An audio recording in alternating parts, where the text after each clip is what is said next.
do hope you're keeping well. I'm just getting all my notes prepared. That's that one. So I'm just getting myself into motion, so to speak. Oh, right, okay. That one. Yeah, that one. So I'm not quite sure in what order things are going to happen this evening. So.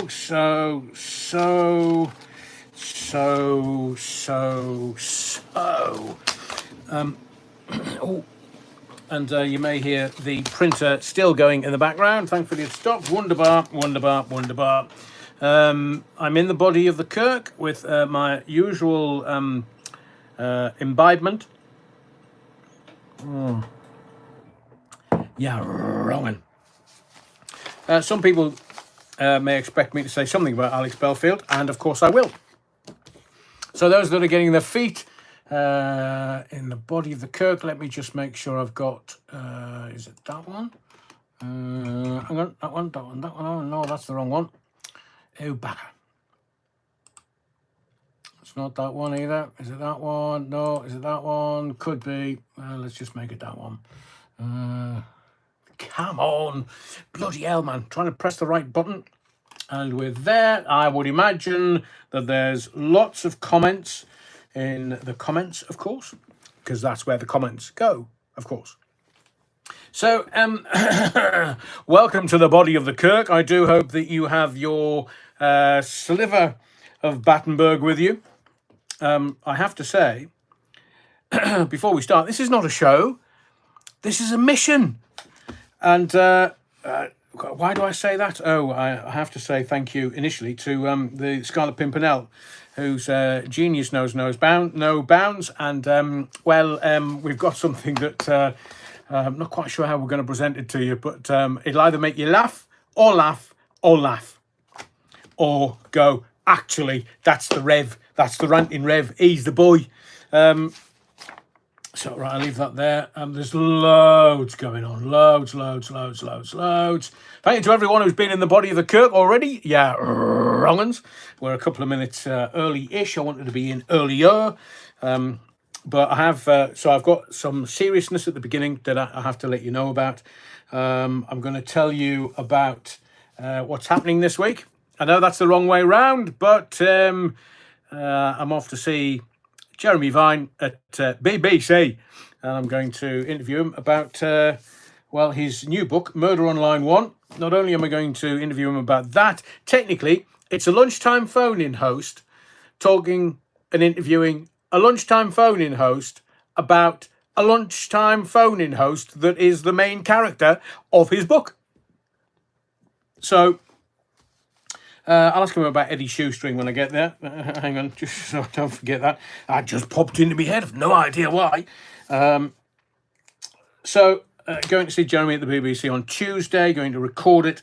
Not quite sure when we'll upload it, but it will be sometime this week, possibly next weekend. So welcome one and all to the body of the Kirk. I do hope you're well. The choir boys are out playing footy because it's still light, and jumpers for goalposts. They don't need anything to do with the body of the Kirk, although they will do the cleaning up a little bit later. Sister Mary, Mother Mary, comes to me, speaking words of wisdom. Yeah, wrongin'. And first comment of the evening. Oh, Stuart, first in the body of the Kirk. Evening, Adrian. Hope you're well on this Sunday evening. Stopped off on my way here to stock up on Jaeger bombs. Mind you, we've got to be careful with the Jaeger bombs, Stuart, because, you know what happens when people start swigging. They start singing, Keir Starmer's a caring, understanding 90s type. You couldn't see me lips move. What am I talking about? The football fans, the English football fans yesterday in Andorra. Sorry, Barcelona. Yes. Keir Starmer's a caring, understanding 90s type. We shall talk about that more later. But thank you for the Jaeger bombs, Stuart. Sister Mary and the choir boys don't look too happy. Oh. I don't think they like you getting lively. Not a first, Stuart. Les Griffiths, lots to talk about tonight. Looking forward to it. Yeah, me too, Les. I mean, I'm sure I've forgotten some bits and pieces, but literally the amount of stuff that's going on. Oh, by the way, we're dog sitting still. So if you hear any barking, it's not the new Mrs. Allen. We're babysitting, and we've had guests over today. Some dear friends who brought their beautiful dog Charlie, who's trying to work out where I am because he was playing with me earlier, metaphorically, and well, I've gone. So he wants to know where the ranting Rev's gone because he's got me ball, says Charlie. Des Ashton says, evening, Les. Des Ashton, good evening, all. Are we ready for a discussion about all the diversions in play at the moment? Oh, Des, you're far too sharp. Yes, we are going to talk about them. Evening, have you seen Megan twerking? Have you seen her? So this is a woman. Well, we will talk about it in a little while. So the Simon this evening will include a little Alex Belfield. We are going to talk about the Royals because Charles is, well, he's not riding horses anymore. We're going to talk Musk versus Trump. Oh, is it distracting you yet? We're going to talk, it's peak Orwell this week, definitely peak Orwell. We're going to talk about David Blunkett. Oh, yeah. Why don't you? Foxtrot Oscar, mate. How do we in shite? Your Labour government was shite. You were shite as a Home Secretary. And you were shagging behind your wife's back. So, any man that shags behind his wife's back, not worth the fucking... I wouldn't piss on him if he was on fire. And his dog. Yeah, that's the kind of man that's telling you're going to have digital ID. So we'll talk about little David Blunkett. We're going to talk David's definitely tonight. There's little David Beckham. Hello, yeah, you can call me sir. I'll call you never, sir. You're wrongin'. Speaking words of wisdom, let it be, says Karina Jane. So yes, David, me name's David. I'm a sir now, and Posh, you know me bird, the one that takes it up the arse. She's Lady Victoria. My God. So yeah, my son's not happy with me again. So I don't care. I'm a sir. Can you imagine the amount of arse kissing I've had to do to get this bloody knighthood? I mean, they even think I've got bees, and they think I'm a gardener. Be careful what you believe. Smoke and mirrors. Reality versus perception. David Beckham, a gardener. My hairy backside. Because he's employed a gardener to do his gardening. He's not a gardener or doing the gardening. He's probably doing Posh now that she's a lady. So to speak, they like dancing in the kitchen. So, they can keep dancing in the kitchen without his filthy paws all over her.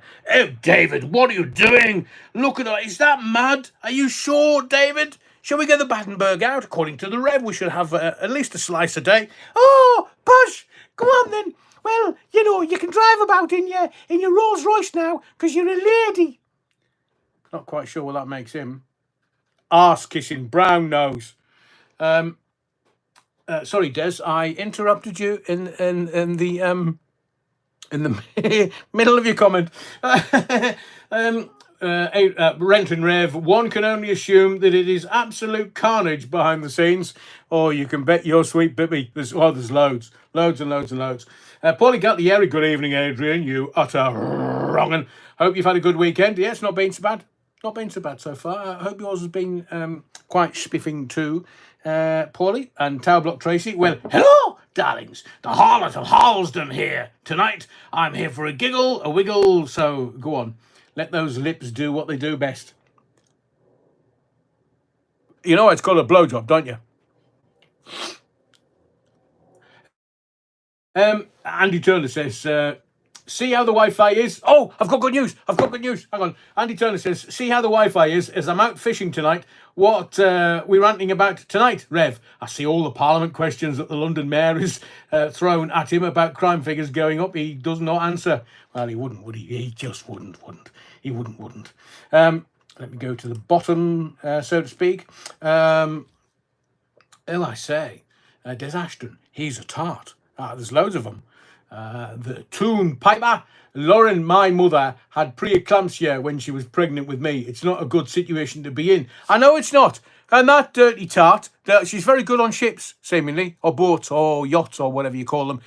You know, those things that bob about on the sea. Very good on those, seemingly. Got great sea legs, seemingly. Didn't show, well, she did actually showed them in the video, but we're going to talk about her. Ladies, can I just ask you a question?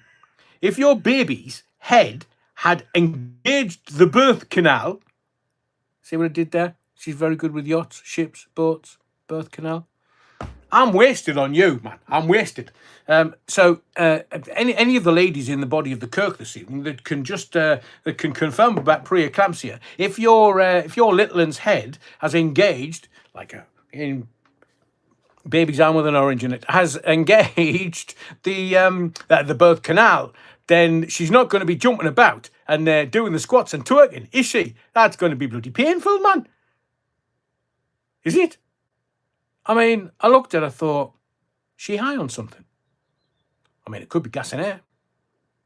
Has Harry had some? It's something that he's never tried before. He's tried everything else. Lauren Taylor says at the Tomb Piper, it isn't. No way could she be prancing and twerking like that. I mean, from what I understand, ladies, and you can, you know, because as you might have noticed, I can't give birth, but I can be there at the conception. So, you know, any hole's a goal. Can you imagine the pain? I understand that it gets to a point where you just want to rip the surgeon's face off, telling him, get this bloody thing out. Get it out. I want it out now. Not yesterday, not tomorrow, now, because it's doing my bloody nut in. So, you know, when you're doing that, maybe you want to stab your husband, or maybe, not that I'm suggesting you do, but in birthing suites, call them suites now, maybe they gave those two sweets. Beata says, sadly, Alex learned nothing and refuses psychotherapy for his narcissism and unhealthy obsession with sex and private parts. He's not going to stop, but he does have the right to his side of the story.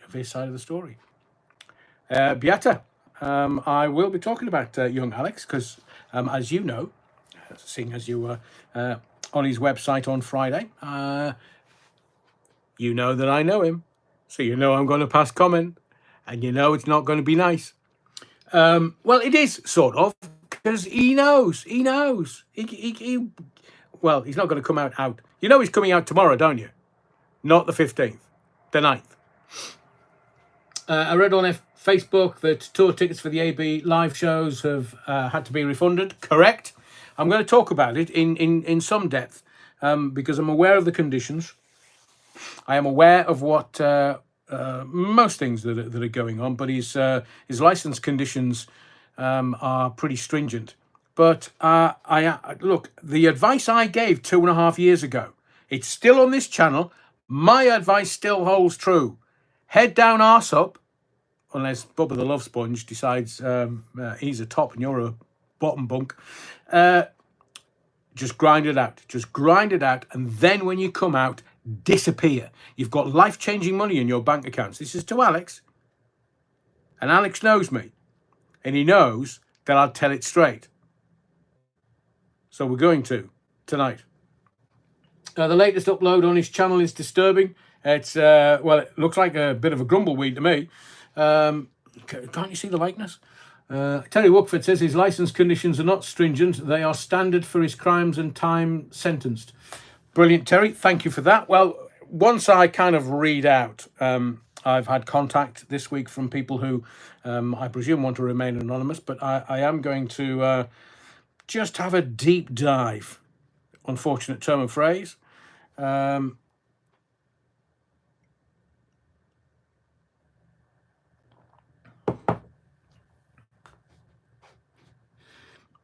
English Bottle Cap says, the Body Language Guy did a humorous video where he compared several TikTok videos of genuinely pregnant women.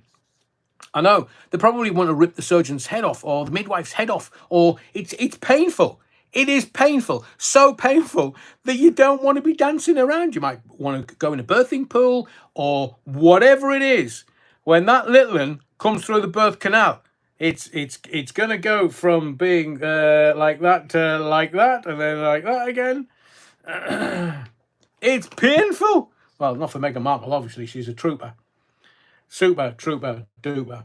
Ray Norton, Blunkett's dog had a wee on his leg. Blunkett gave the dog a biscuit, and I said, that's kind. Blunkett said, you need to find its head so I can kick it in the knackers. Toon Piper, Harry is totally under the thumb, well and truly henpecked. Look, Frank Buff paid good money for that. I think she's a dominatrix. He does as he's told. Forest Lion, candlestick in the dining room, Stuart. Who I say? Jackie Glasgow, I'm on the kombucha tonight. Oh, lovely. Nearly as good as hibiscus with a couple of Jaeger bombs in them. Terry Wookford says, me gain. Truth always comes out. Just expected it to be a self-own. Well, as in a self, S-E-L-F, own, O-W-N. I just think that anybody that is taken in by these clowns needs to go and give their head a shake, man. I mean, it's easy to see. It's bloody easy to see. So tonight we're going to talk about stuff to entertain you, of course. We'll bring value to you. Hang on, what's Talbot Tracy said now? Valid question. How would Blunkett know it was a digital ID? He's blind. I met him once at a crosswalk, stood behind him and just went beep, beep, beep, beep. Terry Wookford, oh yeah, I've done that once. Stuart says he has Katie by his side. She's going to support him and help him get back on his feet.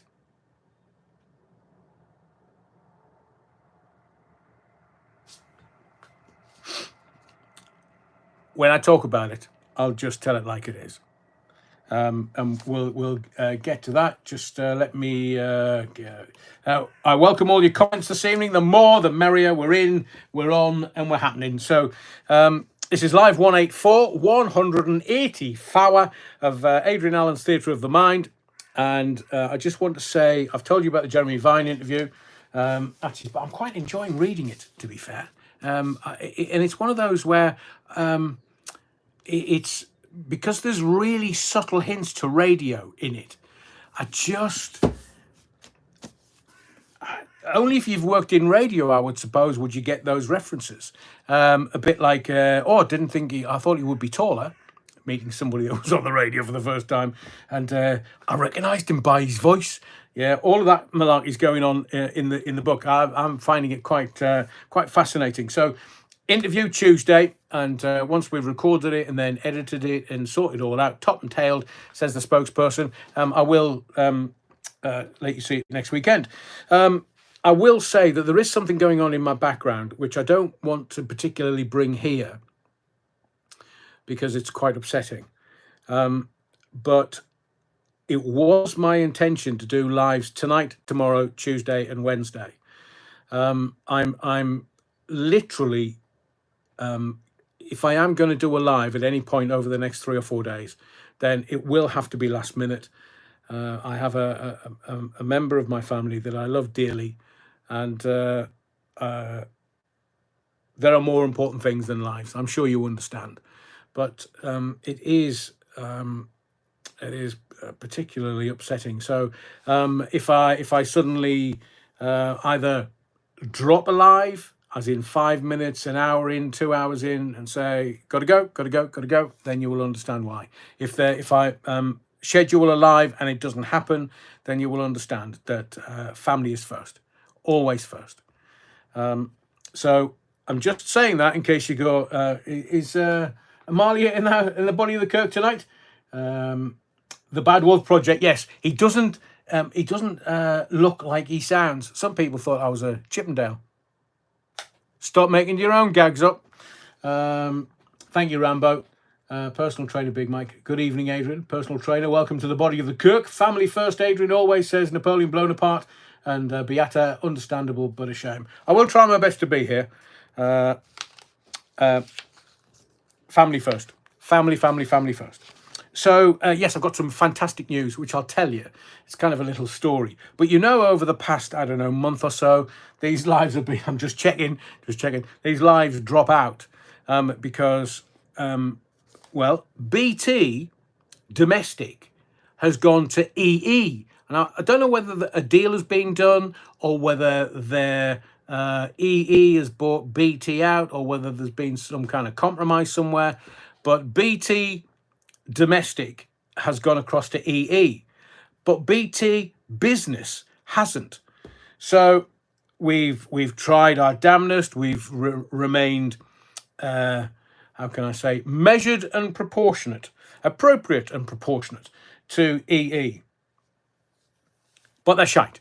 Their equipment is just utter shite.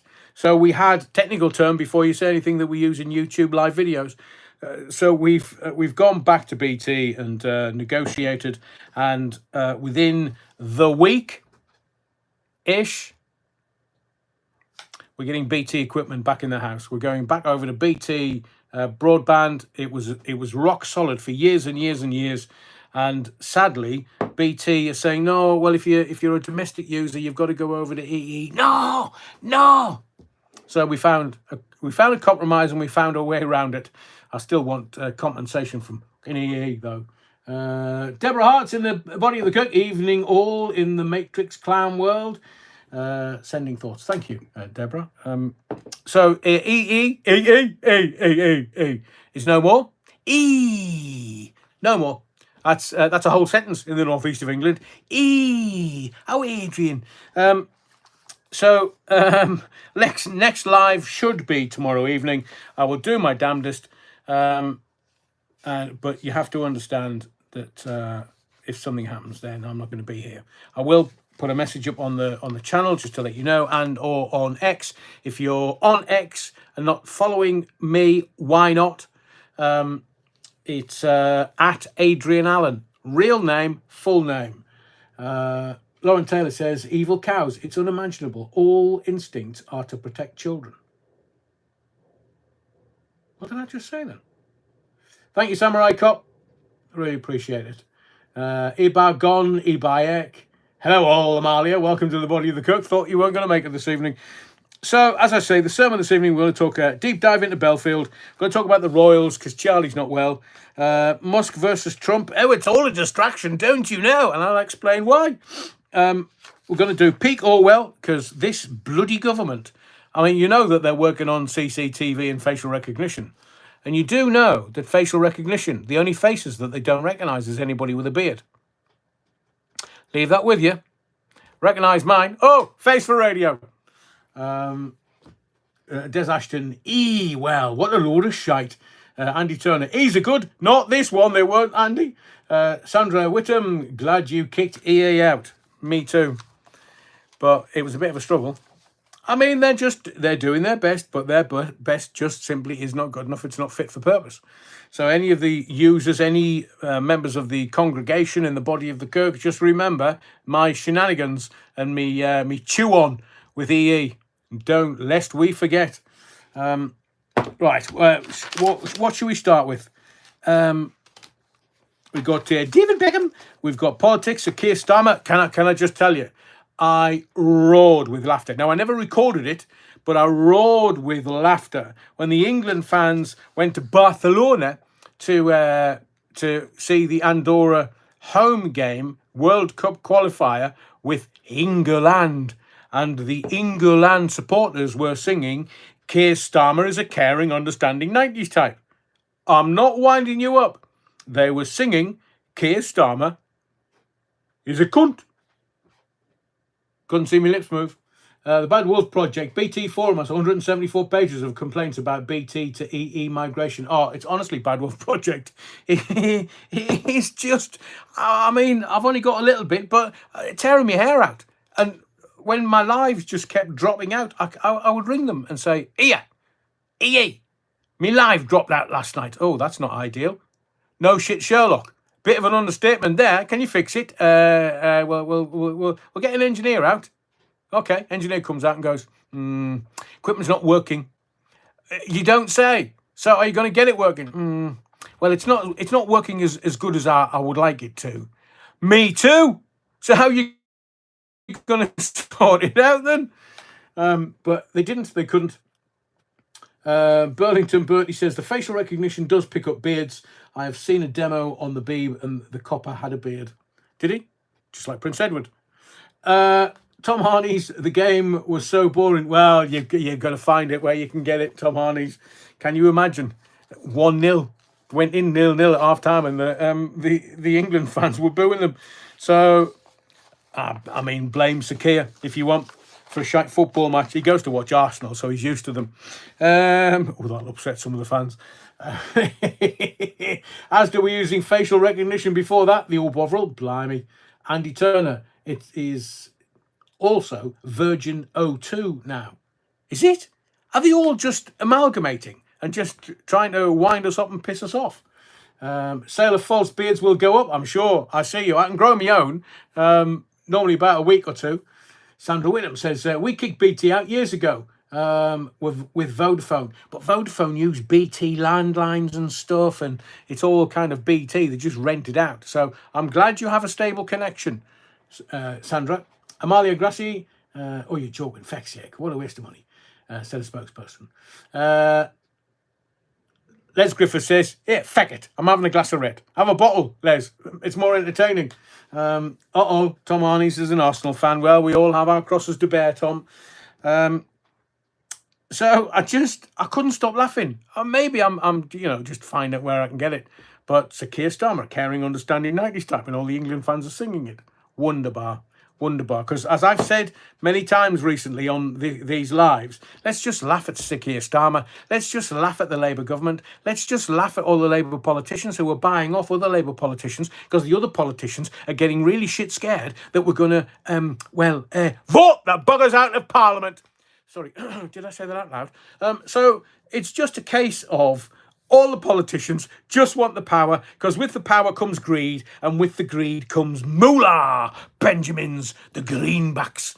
And, never a truer word sang, says Stuart. I know, and it's... Look, we've seen through them. We've seen through the parasitical classes, otherwise known as the political classes. We've seen through all them. We've seen through their bullshitery, and we know what they're up to. We know what the grift is. The grift is simply this.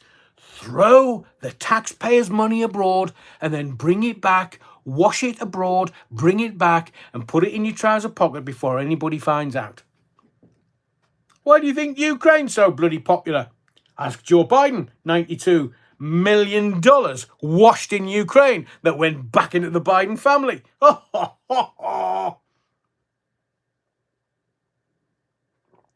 see you, says billions laundered. Well, it would be. It's $3 billion a year into Ukraine for 100 years. That's 300 billion quid.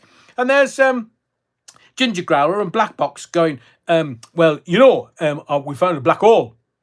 I'm sure you have. And, it's £22 billion. Right. OBR, that's the Office of Budget Responsibility, doesn't say that. Oh, man, who are they? We're not going to answer them. No, don't be stupid. We've just, cunt. Sorry, my Tourette's has kicked in. Amalia Grassi, the beard, it's a particularly fine one made from real red hair from Scotland. Oh, I say, Amalia. Des Ashton, Elon or Donald? What do we think? I'm going to get to that in just a little while. Be patient, mon brave. Be patient. So I'm going to make some predictions for you before we get in. You're probably wondering, because I have quite a record of being accurate. Ben Gurion Canal, Israel, Ukraine, certain politicians biting the dust or biting his pillow. Fun Boy 3, 4 tops. I'm still getting people going, 4 tops, what do you mean? Top bunk, bottom bunk, 4 top bunks. PT Ham's in the body of the code. Good to see you again, PT Ham. Cuban Pete, too quick. Vajazzle or Merkin says, the Bad Wolf Project. Well, it depends where you wear it, on your head especially. Des Ashton says, it's like a bad pantomime. I know, and we're nearly coming up to the summer break. End of July, so we've only got sort of 6 to 8 weeks of these clowns. Not that they're funny, you understand. Not funny, ha ha. Adam Whale, so good you keep me up with the pace, Adam, tonight. Biting his pillow. PT Ham, that hurt. Oh, I'm sure. Black Belt Barrister has also fallen out with the EE. Their mobile services, I'll have to remember to avoid them. Like the plague, That hurt like the bloody plague. Hang on, what did Cuban Pete say? Because according to O'Malley, it was quite creative. We're nearly there, we're nearly there, we're nearly there. Do you know? Oh, that's it. I'm going to wear a merkin on my chin, says Cuban Pete.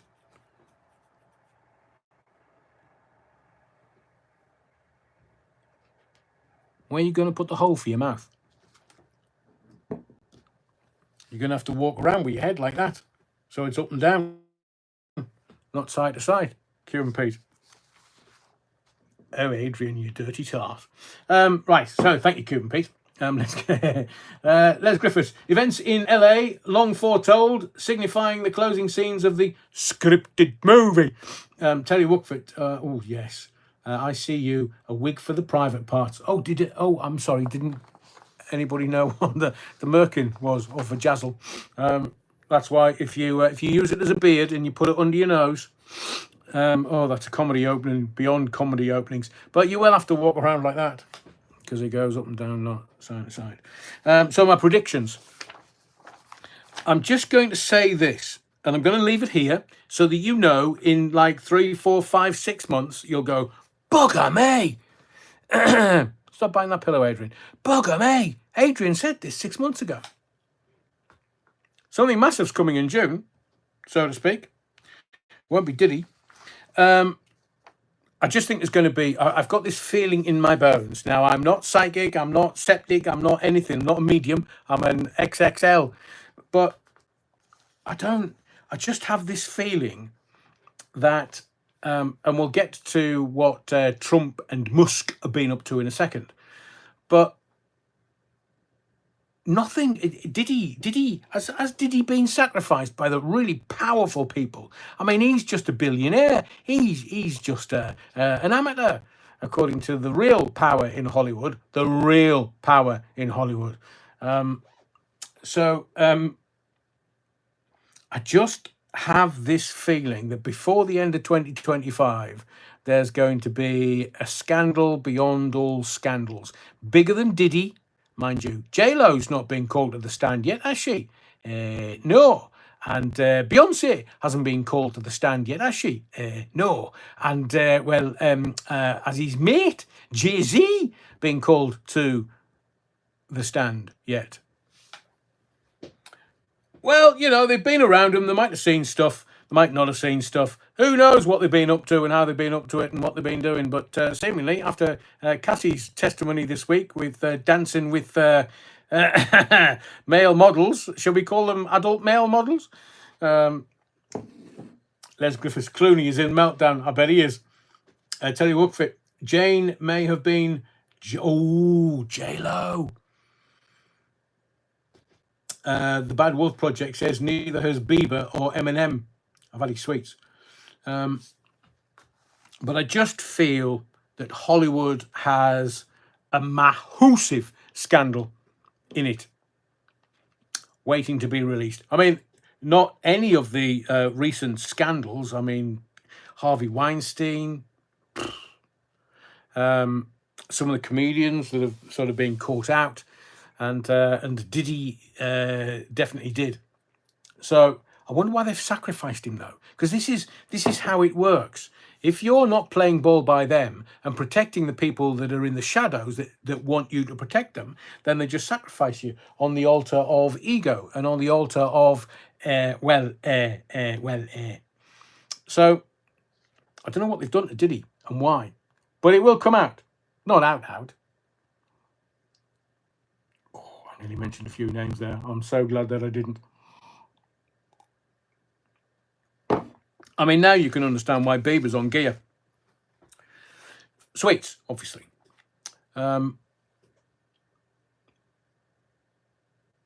Des, do I start on tunes or Sharon Osbourne wanted her daughter to marry? No, marry Diddy. Oi, oi, oi, oi, oi. Big Dick Deviant, according to some comedians. Bill Cosby, is he out yet? Not out, obviously. Now there's another one. Dominoes of power collapsing. Yeah, I've just. It's going to be bigger than Diddy. I just have a feeling that Hollywood has a scandal beyond all scandals, even bigger than Diddy. And Diddy's is quite prodigious. Diddy's is a proper scandal. And Cassie's been on the stand this week saying, "Oh, he wanted me to do this and he wanted me to do that." And then she says, "Oh, Diddy, darling, can we use a condom?" And Diddy's like, "No." And she says, "But you know, he's well, you know, he's one of those." Tom Hanks, question mark, says Bond. Who knows? But it's massive. It is massive. And I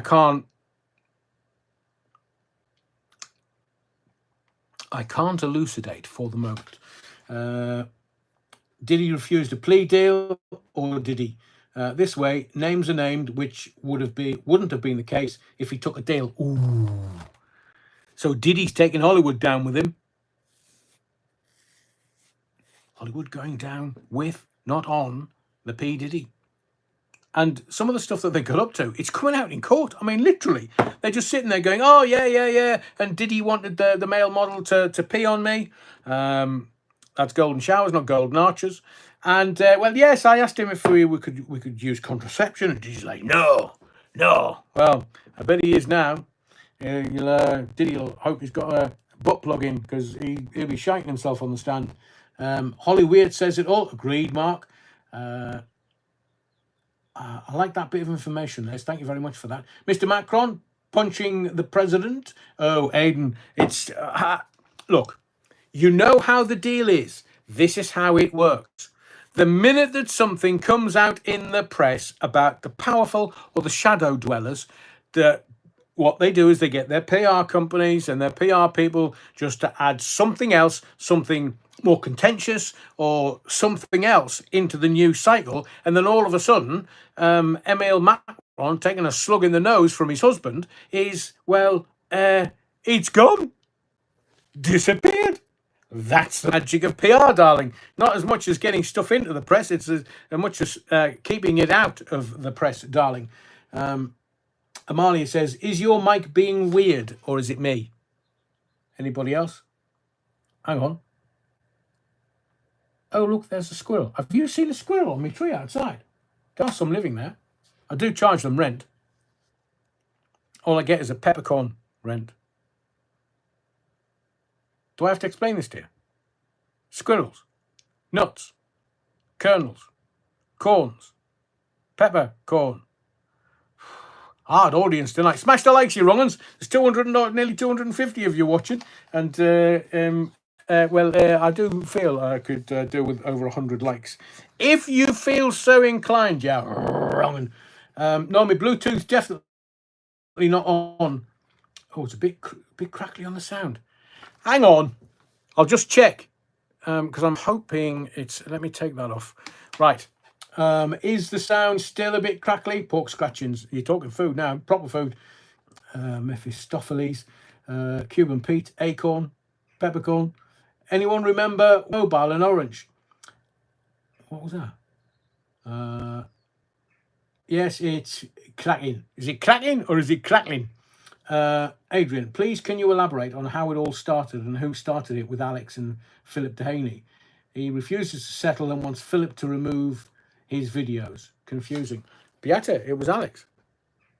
It was Alex. Alex was found guilty in a court of law. And I will explain this when I talk about him, because there were 8 victims. BBC, in my view, didn't really support 4 of the victims, and they were telling 4 of the victims to, just delete his emails, so they couldn't actually deliver any evidence or some evidence from the emails. And Philip Dehaney is quite within his rights to have Alex face the music. Now, of course, Young, the convicted stalker, would definitely say, no, take your videos down, because he doesn't want the truth out. Absolutely, categorically doesn't want the truth out. Now, I will say this to you. I do wish Philip Dehaney well.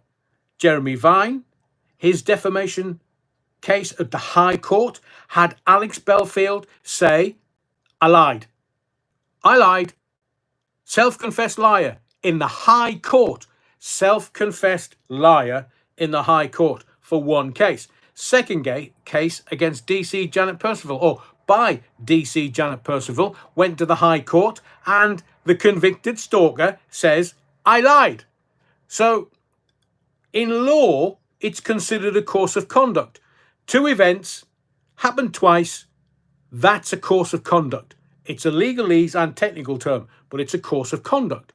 So now Philip Dehaney's taking him to court because Alex started on Philip because of his, is it that Stagey blog? It was one of the reviewers' blogs that Philip was writing for. And Mr. Justice Saney had a lot to say about the convicted stalker and how he conducted himself around the victims. Now, for anybody else that might be a fan of the convicted stalker, you can be a fan of absolutely anybody that you want. But I have more than one IQ point. I only have the two, and when they run in tandem, it means I can think a bit. And also, I can see through the bullshit. I've known him since he was 17. He's a self-confessed liar. Course of conduct. He is a liar. And he went to a court of law for his day in court. And his day in court, it wasn't him taking the BBC to court. It wasn't him taking Nottinghamshire police. They're coming to take me away. Haha, they're coming to take me away. Might be Charlie or William just landing on the field near here. Oi, wrong one. Come here. So, self-confessed liar in the High Court twice. He was found guilty by a jury over a 5-week course. Now, people are going, oh, well, he's saying I'm a political prisoner. No, I think you'll find you're a criminal. You were found guilty in a court of law. You weren't found guilty by the judge. You were found guilty by a jury of your peers, or his peers, if you wish, if you want to not use it in the first.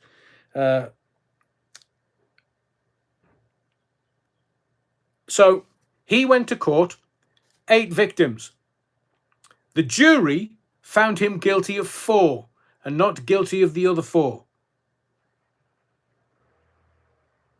It was a shame that the BBC decided that they would get the other 4 victims just to delete all the emails. And then, and let me tell you this, and this is very serious, very, very serious. Is perjury civil or criminal law? Can somebody tell me? Because Galactus, are they running about in the tree? They're little buggers. They obviously want their moment of fame. Galactus says, it's the squirrels, Adrian. They're working undercover. They're all nuts. Stuart says he only ever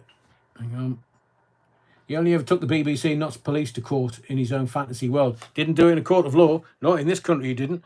So what I was going to say was he was found guilty in a court of law times 4. And I understand people saying, oh, hang on a second, rapists don't get as much as that. That's because that's one case. He was tried for 8 cases. And the judge got it wrong. The judge sentenced him too lightly. And he was told by, was it the Attorney General, the Tory Attorney General, that if he decided to appeal his sentence, then because the judge had made a mistake, they would add more time onto his sentence. So the convicted stalker did exactly the right thing and didn't appeal it. My advice at the beginning was head down, arse up, grind it out. When you come out, disappear. Now, I'm going to suggest something to you before I get to a really serious point, because everybody's missed it. The jury listened to all the evidence. He didn't have a legal team. He had more than enough money. I mean, my rough estimate, and I have one bank account that I've observed, but I would suggest that he's easily had over £1 million through his fingers. Easily. But only he will know the truth. Not even Karen from the Lamley, not even his accountants, not even if people have sent cash, are you going to declare that to the taxman? Just asking for a friend. But I will tell you this. He was found guilty times 4. That's why his sentence was 5.5 years. It would have been longer if the judge had actually not made a mistake, according to the Attorney General. Hang on, I don't know what Aidan said, but Terry in response says, if he declares bankruptcy, he has to relinquish Champagne Sippers, means the money in its account then has to be declared as his asset, and he loses it. And his house that's got the small mortgage on it, that's an asset. So any assets that he has, he will have to relinquish. But here's something that's more important than the money. Like I say, rough estimate, rough guide. There's been over £1 million gone through his fingertips, possibly. Not that I have any evidence other than the close to $500,000 that went through Champagne Sippers. Because there's also the Metro Bank account that nobody's had access to. And Stuart says, he used to get so angry with people on the live phone-ins who questioned him about the money. Well, of course he would. If there was transparency, whatever you do with money, there has to be transparency, or there has to be a process that the people donating to you understand completely and can see where the money went. So who knows? Who knows? But there's 2 points. Maybe I should just get into this because you're obviously very keen to know more. So Alex is getting out of jail tomorrow. I did think about going and meeting him at the school gate, but then I just thought, no, because that would be disingenuous. In my view, the kid has had a very traumatic time inside. Do not, and all these fucking Belfidiots who are going, oh, it'll be brilliant to have Alex back. It'll be da-di-da-di-da-di-da. The version of Alex that you knew is not the version of Alex that's coming out after 2.5 years of trauma. He can tell as many people as he wants it was like being in a cruise or having a bunkie that was an armed robber. Look, I know worse people than that. I lived with them on my council estate. They just were clever enough not to get caught and end up in a bunk. A convicted stalker. So the only reason why armed robbery is seen as so heinous, worse than actually murdering somebody in law, the elite, the people that don't like their money going missing, they don't like feeing toe rags, nicking their money at the end of a rifle. Hang on a second. Let me just... what is going on? Right, quick question. Lauren Taylor says, yes, but the proceeds of crime is a different kettle of fish. I'll address that in literally a second. I'm just checking whether I'm attached to my Wi-Fi because it pixelated really badly. Let me just check. Don't go away. Don't move back. It'll lag or will lag for a couple of seconds while I just check. I'm attached to my Wi-Fi, so I've no idea why it's suddenly pixelating. So there's 2 points I want to make here, and they're very serious. I've had to give you context about the trial. 5 weeks, 4 guilty verdicts, 4 not guilties, and he was tried and found guilty by a jury of his peers, not by the judge. And then the judge had to act within the sentencing guidelines. Got it slightly wrong, could have added another couple of years on. So the convicted stalker actually got away with it. More, he's coming out tomorrow, so he's out early, and the system, the prison system, and what he's done and how he's done it, and the sentencing by the judge, this is not the same funny, happy-go-lucky Alex that went into jail. I promise you, he will come out tomorrow, and he will not come out kicking and flinging. He will not come out full of piss and vinegar. He will take a couple of days. And if he doesn't, he's more stupid than I'm giving him credit for. Because my advice, grind it out, head down, arse up, and when you come out, disappear. You've got life-changing money in your hands. So use it wisely. And that could keep you comfortable for the rest of your life, as in Alex's life. But coming out full of piss and vinegar, you've now had the system say to you, no, Bonnie lad, this is not how it works. We're in charge, not you. Well, I'm being persecuted. I mean, look at Lucy Connolly and Lucy Letby, and I'm being persecuted. You're not being persecuted. You were found guilty in a court of law, ×4. You were sentenced to 5.5 years, which means you might not be able to travel to too many places outside of this sceptred isle. America? Depends whether you get done for fraud, Bonnie lad. Because just go and ask the American embassy.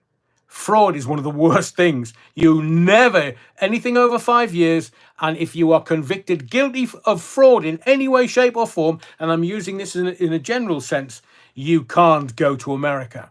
You can't. Don't argue it. It's there in black and white. The American embassy tells you you can't go to America if you're convicted of.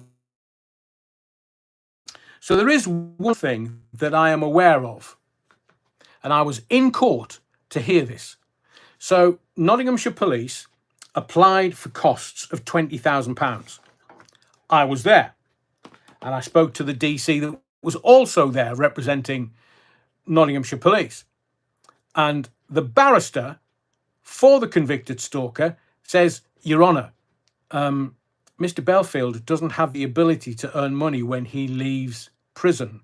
So he has next to no money and is not sure of being able to earn any money when he leaves prison. This is with nearly 400 grand in his champagne sippers account. And the judge says, they'd done certain things. There'd been some negotiation by the two barristers before they went into court to shorten the process. And the judge says, right, okay, that acknowledged. I am aware. So I will find in the favour of Nottinghamshire Police to the tune of 400 and odd pounds.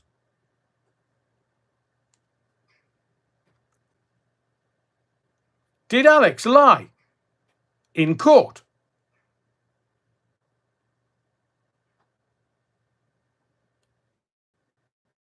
Okay, got it. Thank you. Did Alex lie in court? You know what that's called, don't you? Perjury. I mean, I've said all along in the last 2.5 years, please, please, please, somebody get their arm around him and just give him wise counsel. Don't say, well, he can come out and we can go on stage and we can earn shit tons of money and he can release books about his time inside and libel, because it's written, libel a judge's wife. And that libel was repeated, slander, technically, same, different side of the same coin. He repeated that libel on Friday in his video. Somebody because look, this is not going to end well at all. So not only was he found guilty ×4, he was 2 other people in libel cases have been found 4. He's admitted lying in both cases, admitted it, self-admitted it, but telling the court you didn't have any money when there was £350,000. I think it was about 350, 360, £100,000 in champagne sippers bank account, and he's telling the judge that he didn't have any money. And his barrister, now the black belt barrister, I hope he's watching this, because that barrister told the court on his client's behalf, didn't have any money, couldn't pay it, has no way of earning money when he leaves prison. Now, was that because he was advised by the convicted stalker? Because the barrister could be in trouble. Somebody somewhere has lied to the court. But who? Just asking for a friend. Nottinghamshire Police asked for 20 grand. They got 400 and odd pounds because that's all seemingly the convicted stalker could afford. But here's the thing. I am hoping that he's not arrested tomorrow when he leaves prison, because there's every chance that he could. From my sources, there is an action fraud case waiting.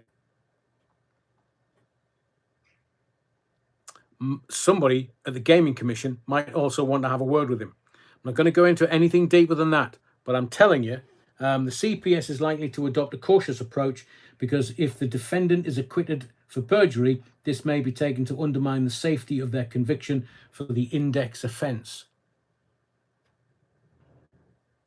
It's got nothing to do with the index offence. It's got nothing to do with the offences for which he was sentenced. It has everything to do with the application for costs in court at Nottingham. So I don't think, I mean, I appreciate the wise counsel, pun intended, but I just think now that maybe the CPS, but it will be in the court records if they've kept them. Les Griffiths, I wouldn't be surprised if he does go after Adrian. Les, let me tell you something. So if he's involved in any criminality, that is any criminality, which is either him or an agent in his stead, straight back for 3 years. It says 2.9 years, but 3 years. Straight back in, and added time for this whatever offence he decides to get involved in. He's not going to come after me, because he knows I'm telling the truth. Look, Alex and I have known him. I've known Alex since he was 17. He's known me a long time. He's now 42, 43. He's known me longer than he'd been alive at the point we were introduced at Century 106. I'm not telling any lies. I'm telling the truth. It might be an inconvenient truth, but it's the truth. Now, I saw this negotiation with the judge and with him on I'm pointing there because it was on my left-hand side as I was watching it. And Nottinghamshire Police was literally sat in front of me. There's only 2 people in the court observing, me and Nottingham Live, I think it was. So I do... This is how the internet works. People point fingers and go, fight, fight, fight, fight. It's like being in the school playground, because they want to see a fight. So they goad people on against each other. Alex will know, as will Katie, as will those people around him. I've advised him since the beginning, the very first video on this channel. I said he needs to get his head down, arse up, grind it out, and when he comes out, disappear. Because he'll still be on licence. He won't be able to travel, won't be able to move abroad. He's going to have to stay in this country. Is he going to be tagged? 2.9 years? Mind you, the way Serco tag people at the moment, he might end up getting his tag 2 years, 8 months into his licence. But he's released tomorrow. And that VOR video has been taken down. The one that was uploaded on Friday, I have no idea why, but seemingly it breaches YouTube's terms of service. Well, if it did, I don't know which part of, because his conditions state he can't bring a lot of public bodies into disrepute. Now, a lot of people will say, oh, the legalese, Adrian, the legalese. Well, I get it. That's why barristers and lawyers make a shit ton of money, because the wording is so vague. It means that they can dig in and make money. That's what they're after. That's what they're up to. I've told you before, lawyers and barristers, wouldn't trust them as far as I can spit them. And they would love a moral vacuum. That's what they've got at the moment. All these things that people are doing that's not right and shouldn't be happening. Correct, because the legal profession want to make money. They're not about right or wrong. They're about the greenbacks, the moolah, the pounds, the bunts, the reddies. They're not even interested in each other or liking each other. They just want to print money. And how do they do that? Moral vacuum. So I'm not quite sure which one or more things transgressed the YouTube terms of service now, or community guidelines, if you wish. I absolutely know a couple of them, and I thought, Alex, this is, and I also understand that for him to make money from his supporters when he comes out tomorrow, he has to have a reason, a good reason for them to donate money to him. What would that reason be? You tell me in the comments. What would that reason be? Freedom fighting?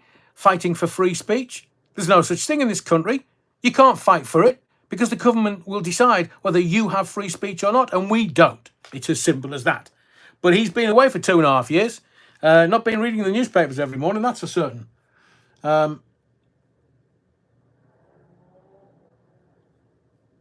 What? If you had been around to advise him to stop doing what he was doing, do you think he would have listened to you because he looked up to you? Stuart, I was his first victim. I cut all ties with him. I knew who it was. Now, I've told the story before. I mean, I might tell it again over the next couple of days. But as Mark Bryden, Queen, and other rock drum covers says, he is nothing but trouble. And I saw through Alex, just kept grifting off poor people. I can understand why he did it. I'm not suggesting it was right, but I can understand why he did it. Because people were throwing money at him. What else was he going to do? People were giving him cash in cards at the Lamley, giving him checks, and there was so much money coming in. If Champagne Sippers is anything to go by. So he was doing the live stuff. I mean, he even did a live show on the day that Queen Elizabeth II was buried. Grubby. But the buckets were out on stage. I'm sure if he ever does the lives, they're saying that he can't do any live shows. His conditions won't allow him. Just remember this. It is really simple. 2.5 years. I'll say it again. He was sentenced to 5.5 years. That's all you need to know. He's only served 2 and a bit. So he's still got 3 years. And they're allowing him out, early release, on license. And the next 3 years, he has to adhere to those license conditions. But to simplify it, he was sentenced to 5.5 years for 4 guilty verdicts. And he's going to have to adhere to these. So he's not going to be able to go from stage. And look, if I'd been advising him, and I wasn't, but there were wise heads, there were very clever people around him, all he had to do was play the game. Show contrition halfway through your service so that the prison service could say, and I'm not interested, absolutely, categorically interested in what comes out of his mouth, because he is a self-confessed liar, ×2 in the High Court. If he says there's a 0.17% chance of him being a danger to the public,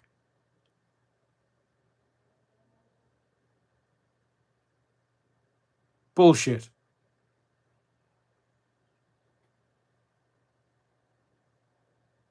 So I would suggest to anybody around Alex, he's got 3 years now. It might be home arrest, sort of, but he's got 3 years. I would also suggest to you that if he breaches the terms, YouTube's community guidelines, he's already got 2 strikes against him. I don't think they're allowing him to upload new videos after last week. And if that is the case, how's he going to do his phone in? Now, it might be entertaining for the masses for a little while. You, Alex, where's the money? Alex, where's the money? Because there's still possibly an action fraud case open against him. So I don't want to see him crucified, because I will tell you this, knowing what I know, his mental health has been affected by 2.5 years in Chogi. Guarantee you. He can come out and say anything he wants. When he went in, he said, "Oh, on your knees with Belfield." I thought, no, Alex, man, just head down, arse up, and grind it out. It's been my message to Alex and the people around him for the last 2.5 years. This is not funny. He doesn't have the skill set to come out and take the government on. He's likening himself to Lucy Connolly. Oh, I'll tell you this, and to everybody around him, start publishing your shit online, and you've got 3 years, plus if you break the law again, you'll have extra on top. Stop it. And within the prison service, he would have gone into jail and they would have monitored him and interviewed him. And on his website, all Alex promises you is this: one, he will never give in to bullies, liars, or cheats. Well, there you go. What's harassment? Bullying. What's 2 self-confessed lying allegations against him in the High Court? He's a liar, hates himself. Bullying, hates himself. Can somebody just have a very kind and gentle word with him? Because the Belfidiots will goad him into doing stuff. Oh, Adrian Allen said this, or so-and-so said that, or, oh, go for it, you and Tommy.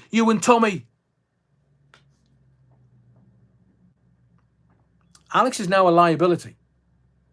He can't preach, he can't deliver a sermon, so he can't speak at a political rally. He can't. It's part of his conditions. He can't slag off judges and the Department of Justice and politicians to a certain extent and other things, because they will just look. The way that a straight recall to prison works, you don't get told. They just do the paperwork, and then the boys or girls in blue just knock on your door. Mr. Belfield, right, come with us. Why? I'm watching the telly. I've got Doddy. I've just fed Doddy. No. Just come with us. We're taking you back to prison. There's the paperwork. This is 2025. It's not 25 years ago, not 30, 40, 50 years ago, where you could get around things by saying, well, technically it wasn't me that said it. It was an AI voice.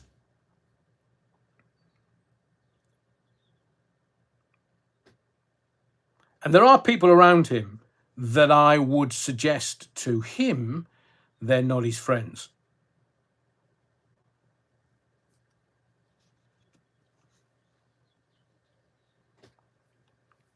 So a post of the Convicted Stalker's YouTube channel has announced his license conditions. Naturally, everybody's got it infamy. Infamy. They've all got it infamy. That's not. Look, some of his conditions are standard conditions. Somebody said that they invented a law to put Alex away. They didn't. The law had already been created. There were sentencing guidelines to go along with stalking and harassment. It might have been a recent law, but that wasn't created for him. Jesus, how big is his ego? And those people that are, I'm really sorry, but if there is anybody around him that's looking for a payday, that's just... So as I say, comparing himself to Lucy Connolly, Stephen Yaxley Lennon, Peter Lynch. Peter Lynch killed himself in jail, committed suicide. That's just not right and proper, aligning yourself with that for your own moral gains. No. Alex, you're better than that. So before I continue, I will say my advice to Alex and those around him: just let him be. Let him be, however long it takes him to divest himself of the fatigues of being in jail for 2.5 years. Just allow him, because coming out tomorrow, I fear for his sanity.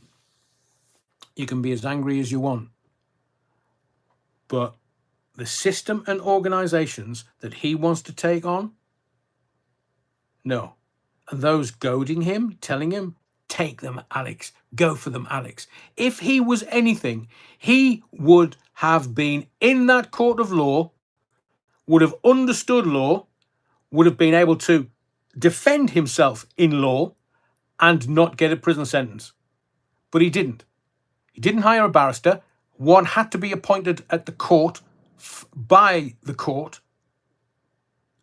because he said, I don't have any money, when he had hundreds of thousands of pounds in bank accounts.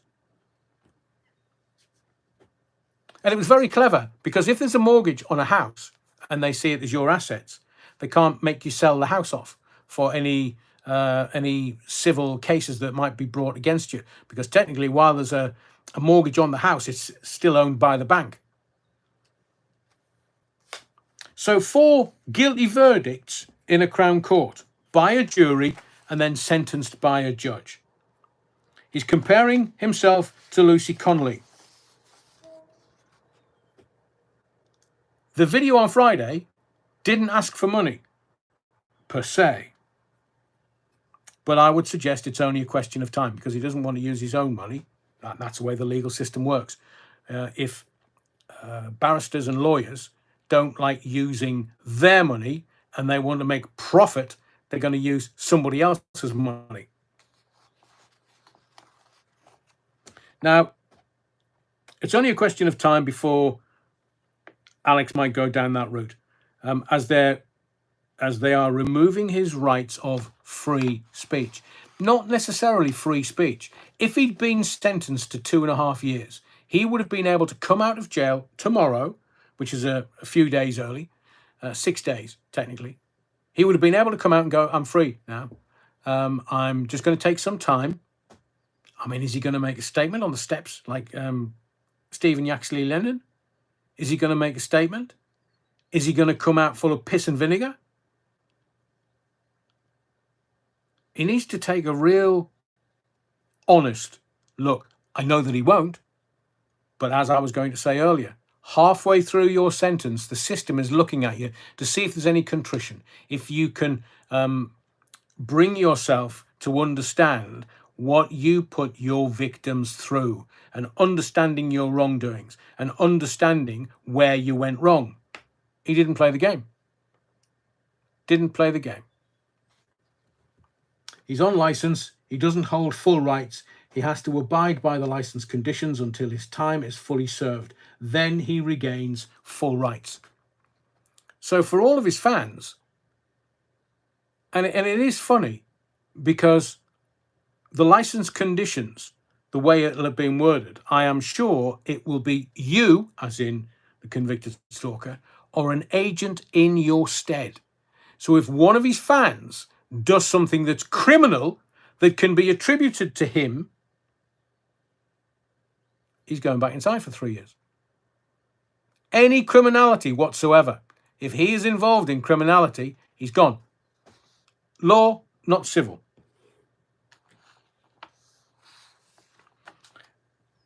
And all of his fans, they can love him as much as they want. I'll also tell you this. The phrase, I love you and there's nothing you can do about it, is trademarked. So if he decides to continue using that, because it was something that he used before he went inside, the owners of the copyright might just decide that it'll make them a shit ton of money for copyright infringement, because it was in a book decades ago. And as I've said to you before, he's a magpie. He thieves from everywhere, in my view. So he'll take Scotty's catchphrases. He'll take my catchphrases. He'll take the name of a book. It's not stuff that he's thought up. The genius is putting it together.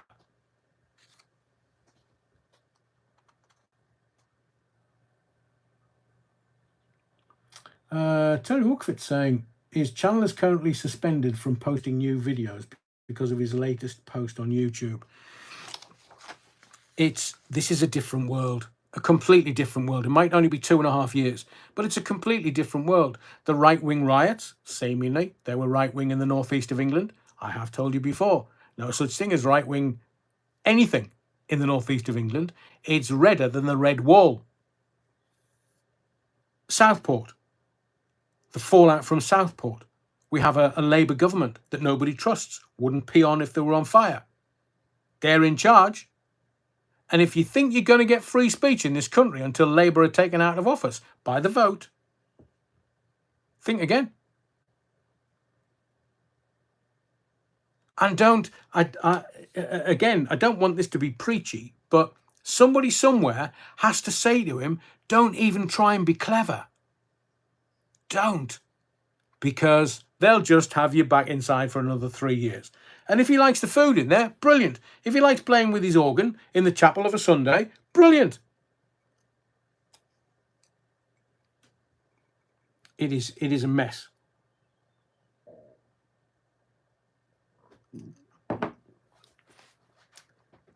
Okay, I'm asking myself a very honest question before I continue. If Alex had come to me and said to me, I'm in the shite, what do I do?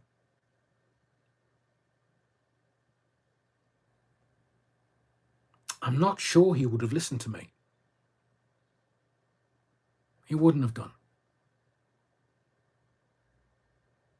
But I would have said to him, look, just get rid of it. If you're going to go to court, go with a barrister, go with the legal team, because you don't know which way the court is going to swing. Just take wise counsel. But because he's done this with so many victims, with so many people that have the wherewithal to be able to take him to the High Court for libel, and he's not listened until it got to court, and he realised he was in the shite, and he's realised he's had to pay the barristers and the legal team, when if he just stumped up the cash before he went into the main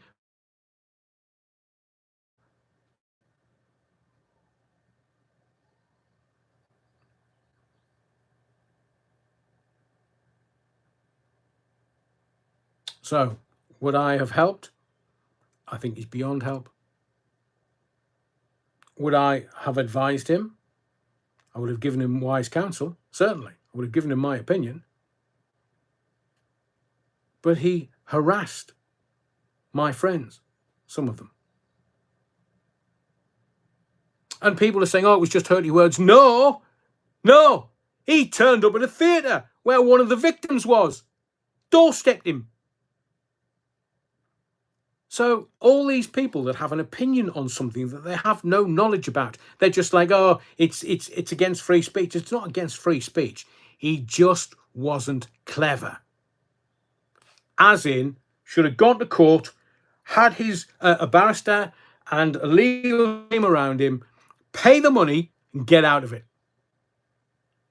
Some of the victims haven't even taken him to court.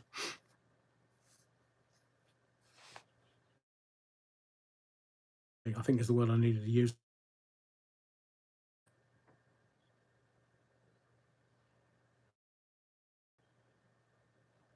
Des Ashton makes a very good point. Des says he would have only listened to you if he agreed with my narrative. That's why he's doing 2.5 inside, or did 2.5 inside until tomorrow, and then he's still got 2.9 months. Hang on, 5 years, 6 months, and he's done, hang on, September to October, November, December, January, February, March, April, May, June. So he's done 2 years, 8 months, 9 months-ish.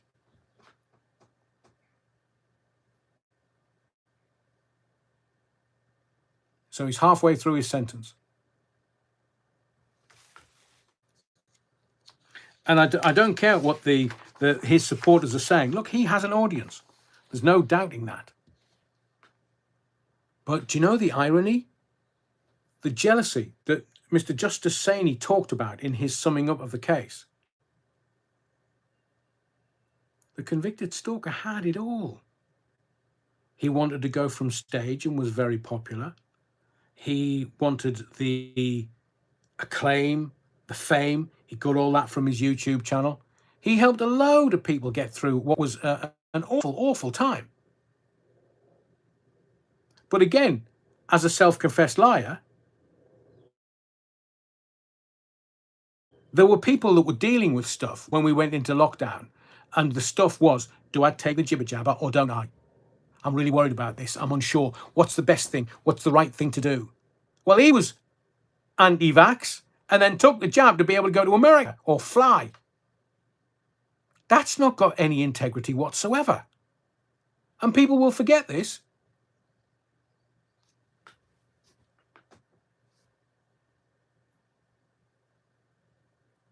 Rich says, I sent him a fiver. He was a good listen to at the start.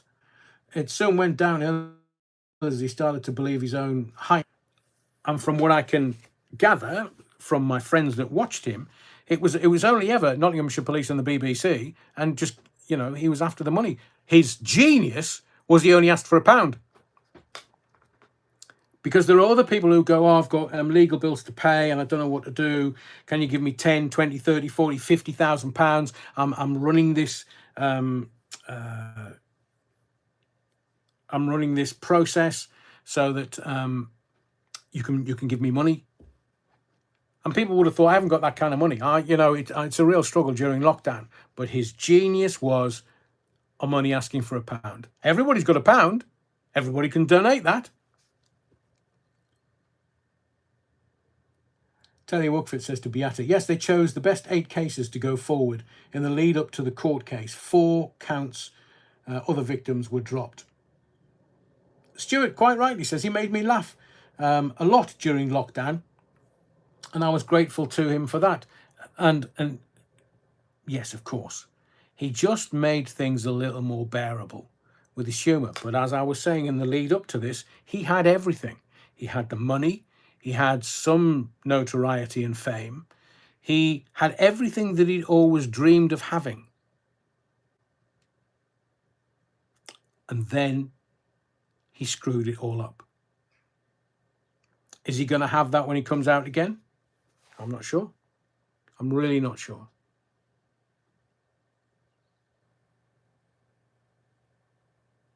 I've watched these uploads recently because I can see a very troubled man in there.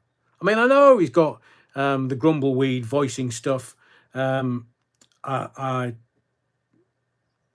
don't know if it's the grumbleweed voicing stuff. I just know that whatever voice is being used, it's being altered.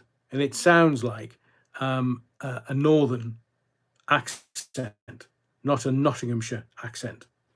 So, Les Griffith says, Jeremy Vine didn't deserve what Alex did to him, but he's still a bellend. That's not my experience of Jeremy Vine. I found him to be a gentleman. And I am going to ask him in the interview. It's one of my questions. And maybe you want to, maybe you have questions of Jeremy Vine that you want me to put to him. But one of my questions is, Jeremy, how did we get here? Because he's a great orator. He's a great writer from what I've seen in his books. He's very competent at doing phone-ins. Very, very. Telly star. But there are people out there that just kind of have this thing about him. And some of it's just not fair. I don't know, Galactus. I don't know. But it's telly. Don't believe everything you see on the telly.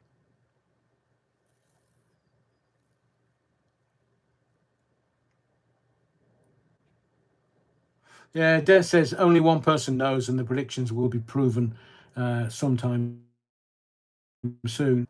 I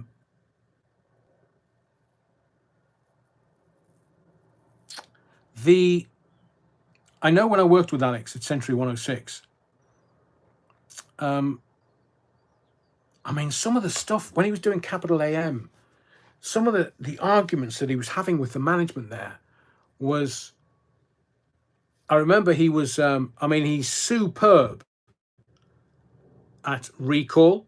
So he's got a hell of a memory. He's not a great writer as such, because he had other people write his stuff for him. But when he was doing Capital AM, he was getting all this stuff, freebie stuff that all radio presenters get sent from record companies and publishing houses and this, that, and the other. He was getting it sent to him, and he would ring me up every night saying, "Bastards, they're thieving all of me stuff." So I was like, right, okay. Why can't you just go and have a word with him? So he had a word with the management team at Capital AM, and they said, no. It all comes into one central place, and then it's divvied out to all the presenters, so that some presenters can't get more than others. He was apoplectic with rage, and quite rightly, because that's what he did well. He spoke to PR companies, he spoke to record companies and publishing houses and theatres for free tickets. He was very good at it. But boy, did it wind him up. But so he then went on to wind up the management team, and in the end they just said, no, we've had enough. And he would tell me all of this. So maybe he can't be told. Even when we were doing radio together, I was the presenter, he was the phone up through the glass. I will tell you this, he's the best phone up I ever had. Because he just knew instinctively what needed to go on the radio. And people would ring in, "Oh, can I have a dedication? Can I have a mention?" "No, you can't. Are you going to go on?" "Well, no, I don't want to talk to him." "Yeah, have you been? What you been doing? What you up to? Have you got anything you want to talk to him about?" "Oh, all right then."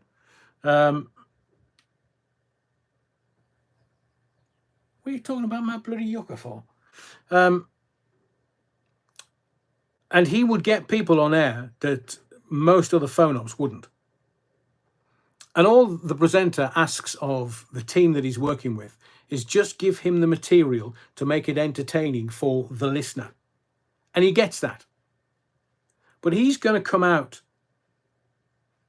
because he's already out.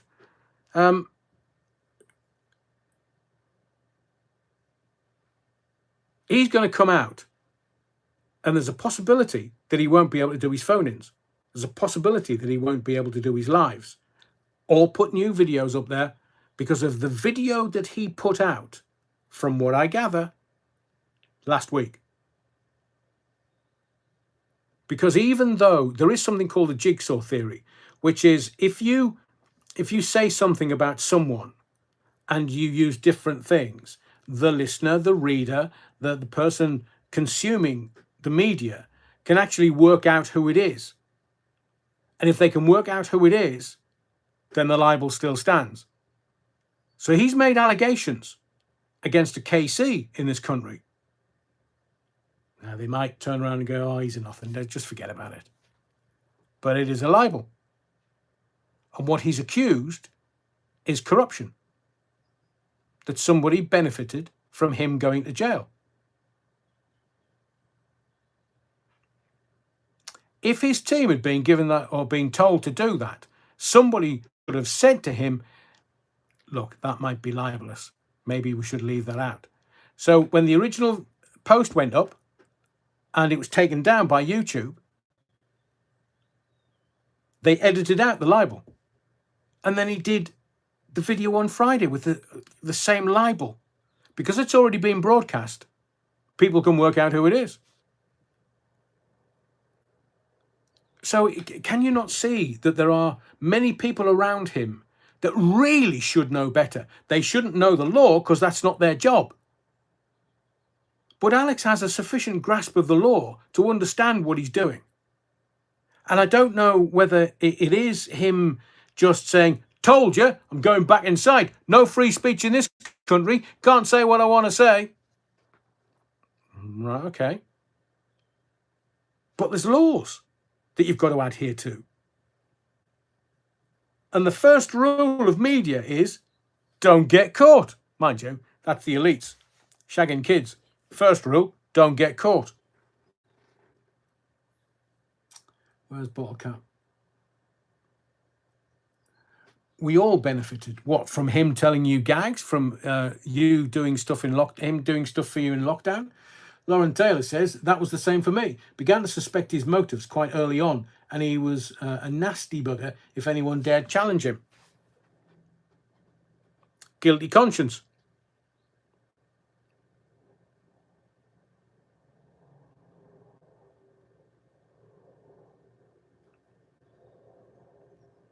I will also say at this juncture, before I continue on, he had me, metaphorically. He fooled me. And I'm not, well, certainly now, I'm not so easily fooled. But that's through experience.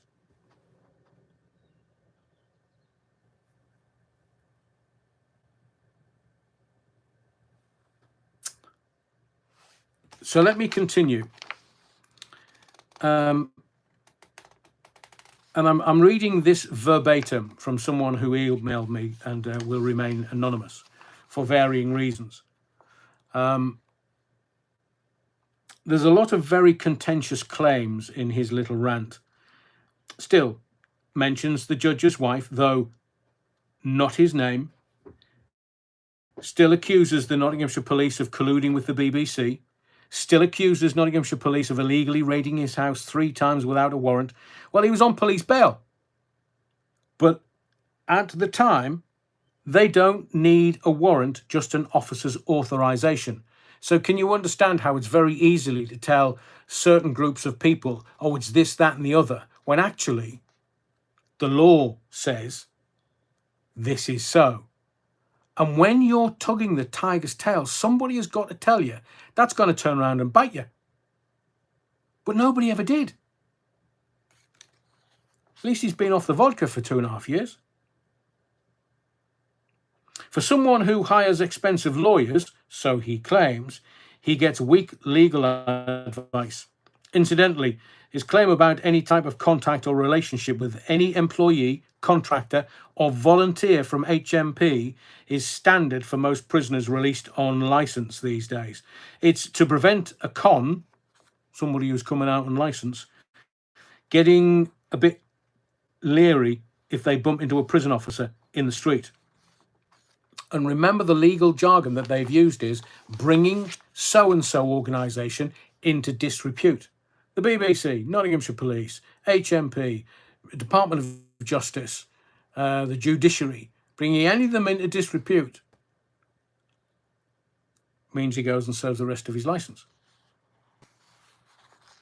But reading it a few times, it gives the impression he will be going to court again. Maybe this time it will be him bringing the action, though.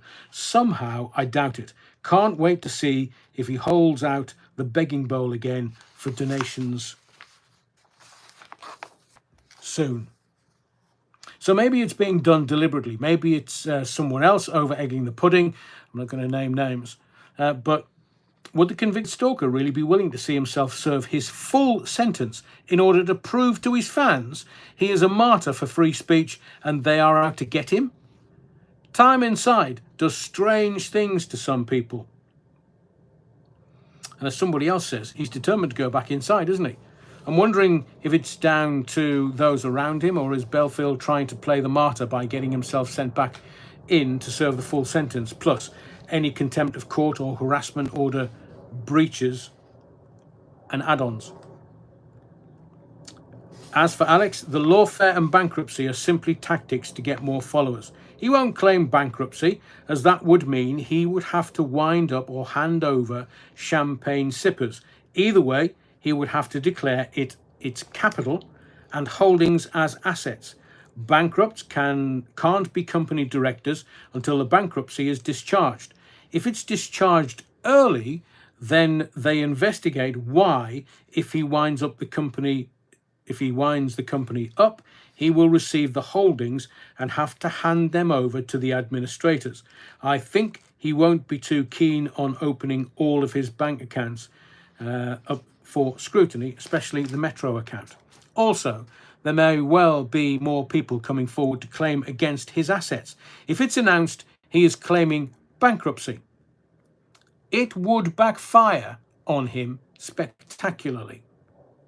He's using the political target garbage to garner support. I think he hopes his fans will donate more money to the Help Alex Holiday in Vegas and keep him in the lifestyle to which he has become accustomed fund. He's claiming to have his hands tied as a journalist. He's not a fucking journalist. He's not even a citizen journalist. Do you know that card that says journalist that he might flash to people? He bought that. I won't tell you who he got the advice from, but I know who it is. He's not a journalist. He's never studied journalism. He's not got a degree in journalism. He's just a gobshite that tells everybody he's a journalist. And because he's on YouTube, everybody goes, oh, he must be a journalist then.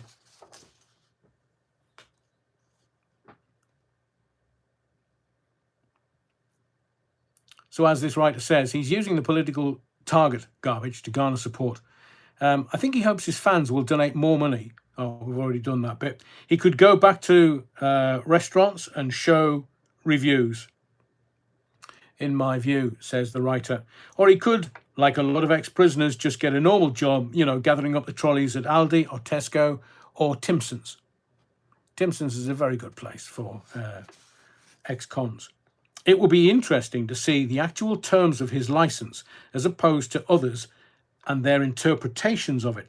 Then again, if he put out a video of it, he wouldn't show the contents, just wave a pile of papers around in front of the camera like he did with the lawyer's receipts. So I'll put a full stop on this particular story. Why?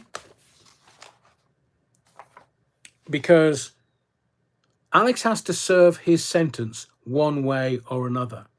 That sentence is 5.5 years. Now, whether Serco go and fit him with a tag, whether he has any kind of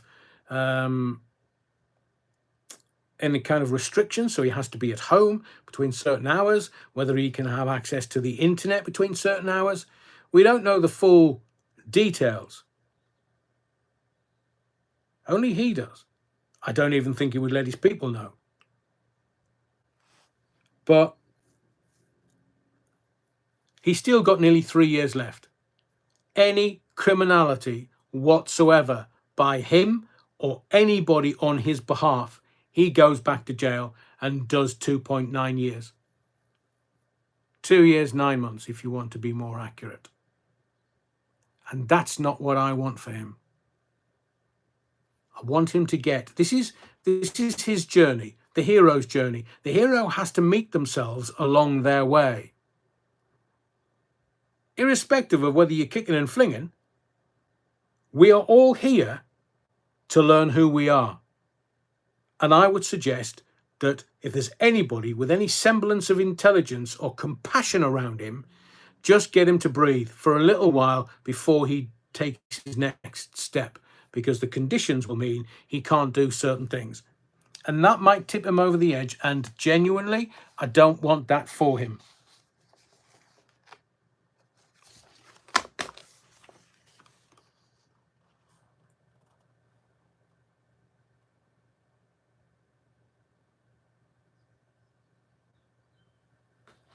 Right, I'm going to ask you, we're going to have some votes. I've got half a dozen questions that I want to, where are you? I want to just take a look at some stuff because I want to know your take on certain things. Remember, it's if otherwise stated, it's 1 for yes, 2 for no, Agincourt. So it's 1 for yes, 2 for no. Now, I don't know whether you saw the Reform MP stand up in the House of Commons on Wednesday and wanted Sir Keir Starmer to ban the burqa. I want to know if you think that is proportionate and appropriate.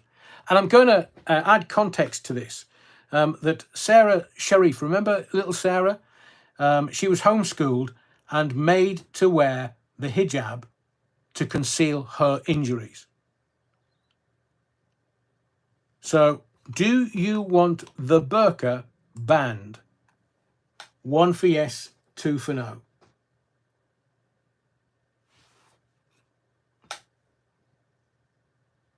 Wow, it's all ones. Wow.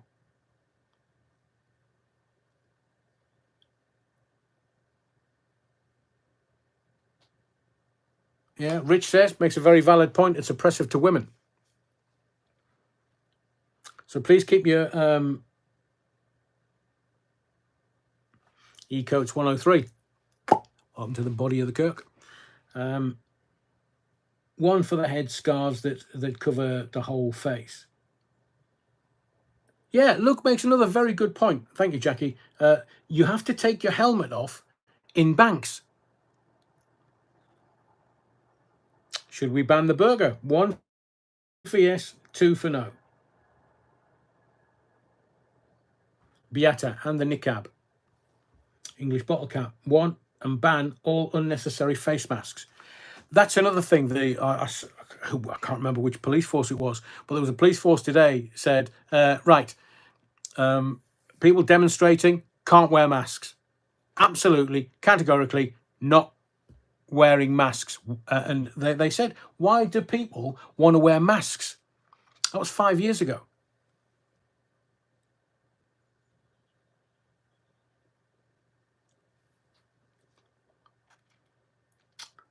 Apart from 1 or 2, everybody's saying ban the burger.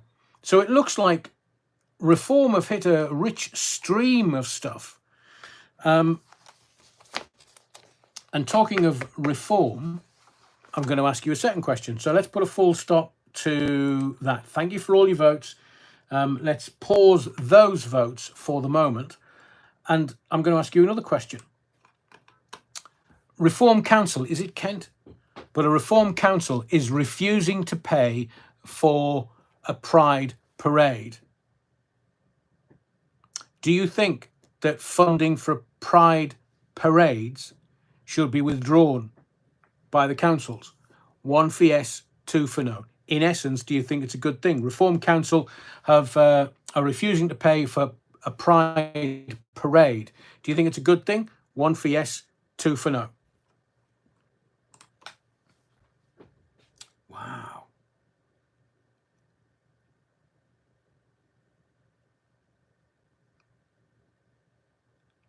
Well, everybody's saying 1, and we haven't had 1, 2, if you pardon my pun at all. Conflicted, but 1, says Amalia.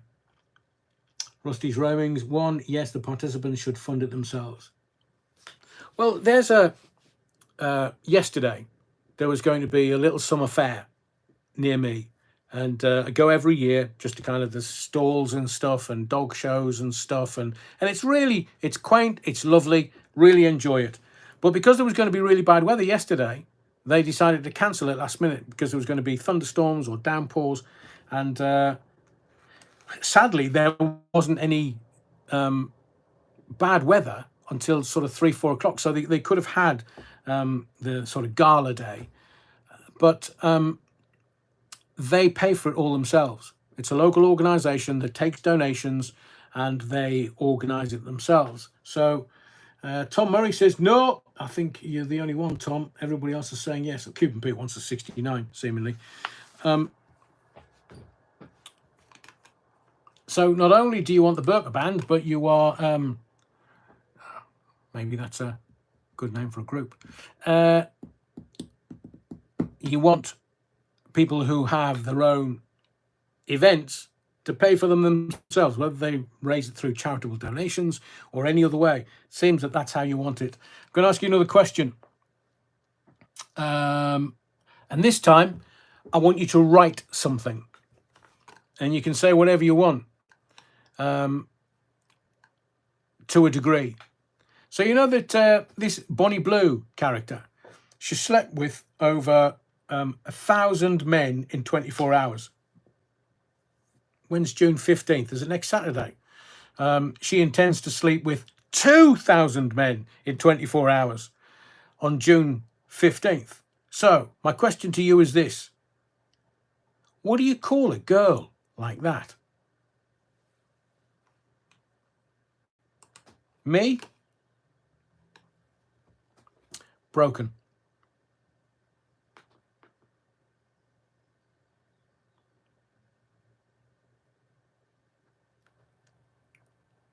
So, Will Holmes, thank you for the vote. Welcome to the body of the Kirk. English bottle cap, she ain't sleeping. I mean, I wonder. Hang on, who's that? Oh, thank you, S. Great as ever, Adrian. Sticking with this channel in the future. Thank you. Appreciate your support. I think that's Stuart, actually. Blimey Luke, the blue hole. Vile Trollop, says Tamara. On drugs, says Tom Harneys. Mega Slapper, says Russ Potts. Will she make her husband watch? Not unless he's Diddy. I just... What was the other girl called? Lily Phillips. Lily Phillips wanted to do something similar, and just it's the notoriety. But kids will watch this. I mean, I guarantee you that all the teenagers will know about her. But I mean, I have to give some credit to her, because wherever she goes to do these events, the sales of balaclavas go through the roof. Why is that then? Because they don't want the wife to find out. Rusty's Roamings says mentally ill, she needs help. That hurts. She's got too much spare time. It's just, I wanted to ask a question, because I genuinely feel sometimes that I'm an alien, that I don't belong here, that there's like weird stuff going on, and I don't get a grasping.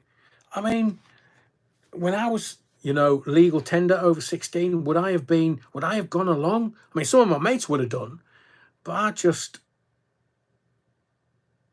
no.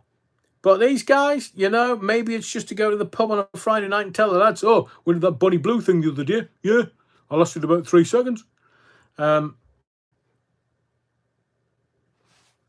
So we'll leave it at that for the moment, because I want to get into peak Orwell, because we are definitely hitting peak Orwell at the moment. Ray Norton, very clever.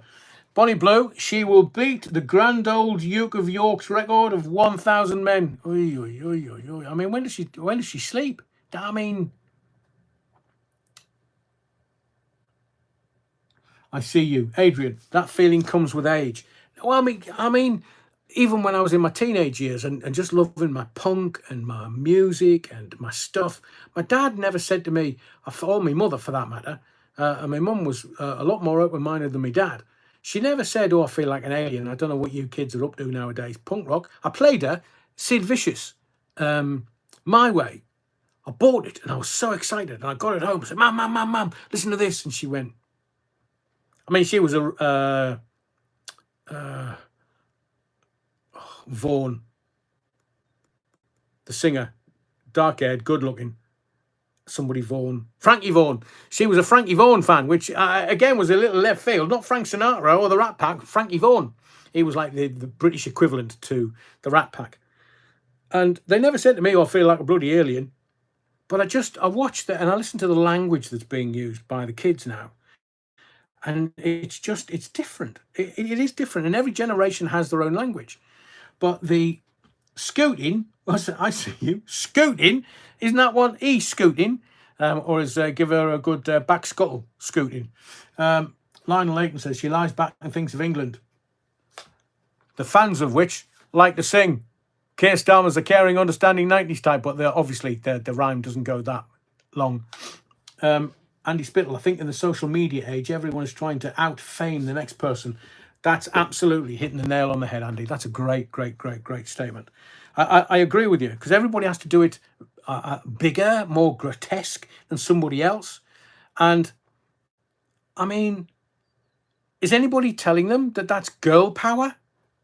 From, like, Spice Girls 30 years ago, and now one of them's a lady. Hello, my name's David.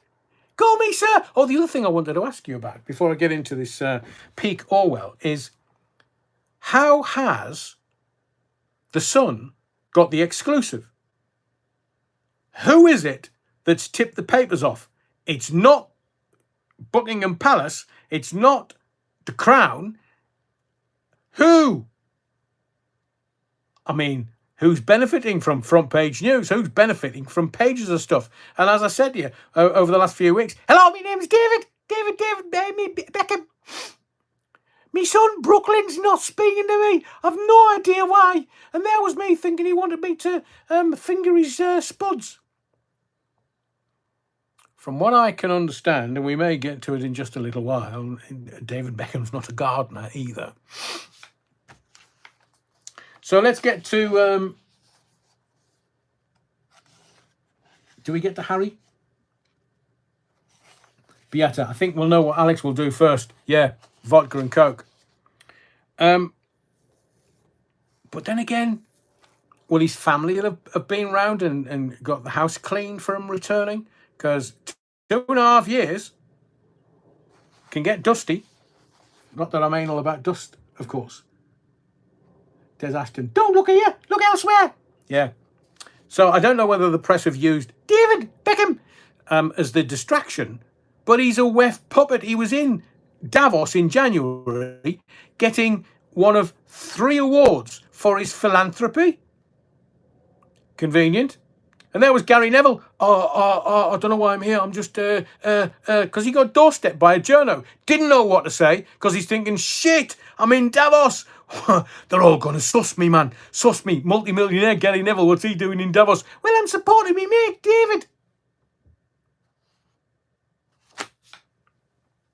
I saw the award and then I saw all the coverage in the newspapers every fucking day. I mean, just, you know, if it's philanthropy that you're getting it for, David, and not Rebecca Lewis wanking off a pig on Channel 4, then I've no idea what we're coming to. At least Bonnie Blue has the temerity to go out and shag people. As where you do and then deny it to your wife. Never trust a man that sleeps around behind his wife. But Brand Beckham, it's making them hundreds of millions of pounds. And now he's a sir. I like me hero, Bobby Charlton. I'm Sir David now. You can call me ST. Sir David. STD. Sir the David. STD.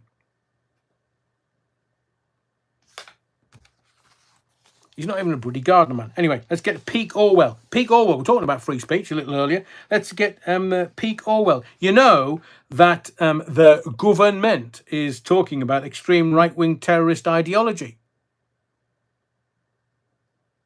Now, forgive me for being dim, and I'm not dim all day. The government's saying extreme right-wing terrorist ideology. Where the bloody hell are they getting that from in the northeast of England? Extreme right-wing terrorist ideology. They're calling the right-wingers terrorists. So if you disagree with any of the government's policies, as should in any democracy, free speech in any democracy, you should be allowed to criticise the government and their policies within reason and within standard. But they're now going to say you're an extreme right-wing terrorist and your ideology doesn't fit with the government. Do you know that Orwell's 1984 now comes with a trigger warning? I shit you not. Orwell's 1984. It's the playbook for the bloody Labour government. But Orwell's 1984 is coming out for the 75th anniversary of the book, and they're now putting a trigger warning on it. Should we get to David Blunkett? Because today, literally, I thought I was going to have a heart attack. Today, Blunkett came out, and not out. Former editor of the News of the World, Andy Coulson, came out and during the phone hacking inquiry and said, I regretted publishing David Blunkett's affair. You know what that means, don't you? He was shagging somebody behind his partner's back. So I need to give you that context. Because how can you tell when a politician's lying? Their lips move. There's David Blunkett shagging behind his partner's back. Was she? Possibly. Now, some people might slap him on the back and go, oh, you dirty dog, David Blunkett, having your wicked way, man. Where was the dog?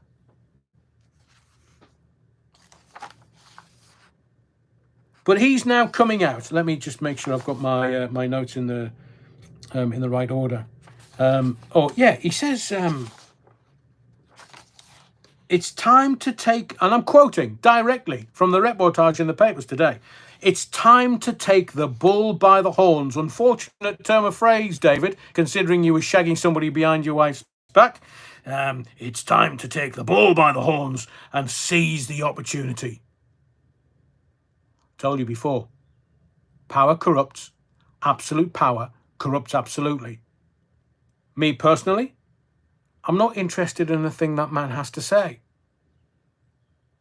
Likes to think of himself as a politician, but he's a shagger, and was outed by the News of the World for shagging somebody else behind his partner's back. He's now saying, and this is a pull quote from the piece in today's Mail, organised gangs operate freely in UK's out-of-control black market. Well, you know why that is, don't you, David? Because the shit Labour government can't even fucking control our borders and absolutely categorically can't get crime off our streets. So don't say for a digital ID, this is a great opportunity, and then say we need to get control of the black market. And then he says, or I say, never trust the words of a man who has affairs behind his partners, fiancés, wives, whatever status they are, behind their back.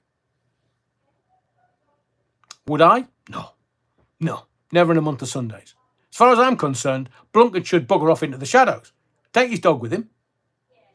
And there's absolutely no way I would be taking guidance for digital ID. It's Tony fucking Blair. You see, this Labour government, the minute I mention them, me Tourette's kick in. I start potty mouth. Michael Bentine's potty mouth time. Because they're just lying. They're lying. They're grifting and lying. That's all they're doing to you. Fucking Yvette Cooper and fucking Rachel from Accounts and fucking Ginger Growler and fucking Tia Kia, queer as fork, Starmer.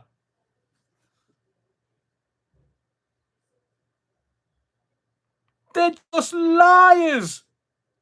And they want us to have digital ID. I don't need digital ID. Every morning when I look in the mirror and I try to scrape this, I know whose ugly fizzog that is. I know it's me. And I have a driving license. I have a passport. I have a national insurance number. And Blunkett's going, well, you know, our fingerprints are all over the media, all over social media, all over online. Then we should just all put them together in one place. Oh, would that stop the boats? Because I've told you before, this government and every single consecutive government, they always give you a solution to a problem you never knew that you had. So it just gets me angry, man.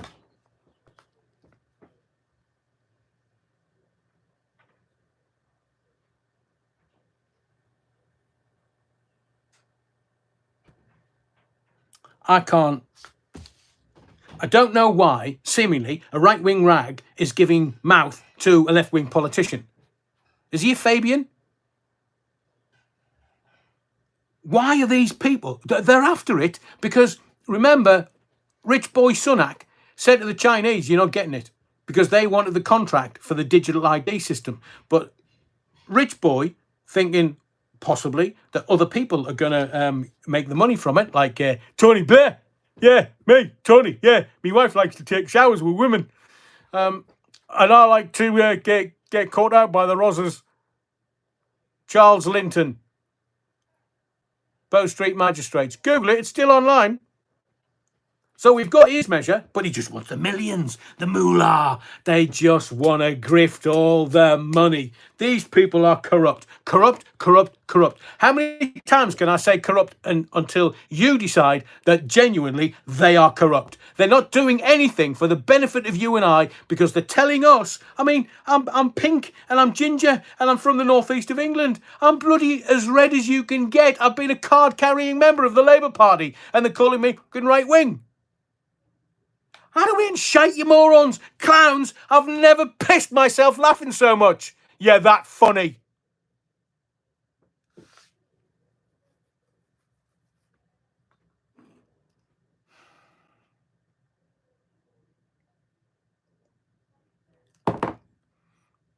Should have put those fuckers down at birth.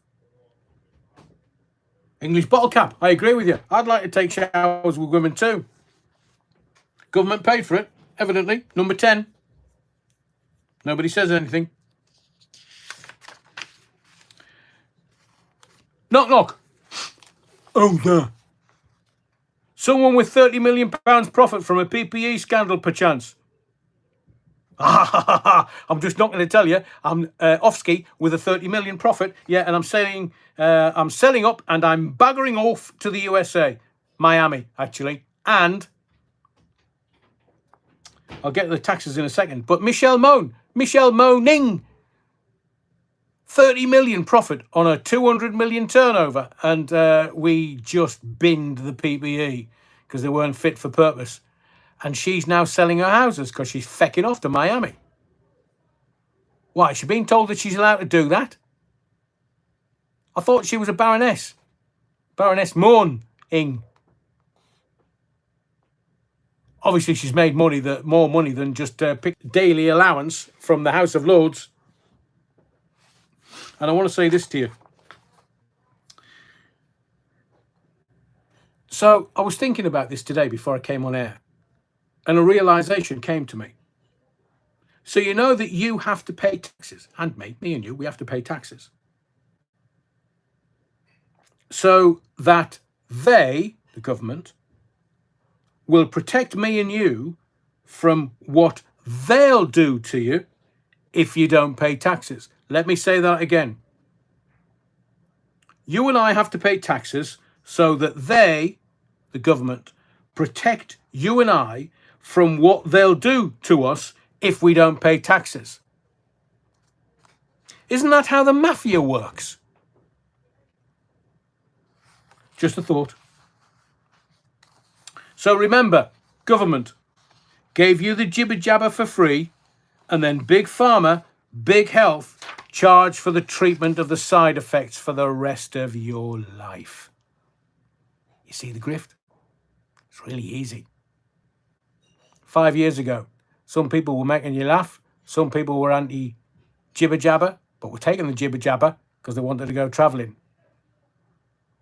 Now, we're not judging on this channel. We never do. Unless they're a politician, in which case we judge all the time. I just want to ask you a question, though. Where's Fauci and Gates?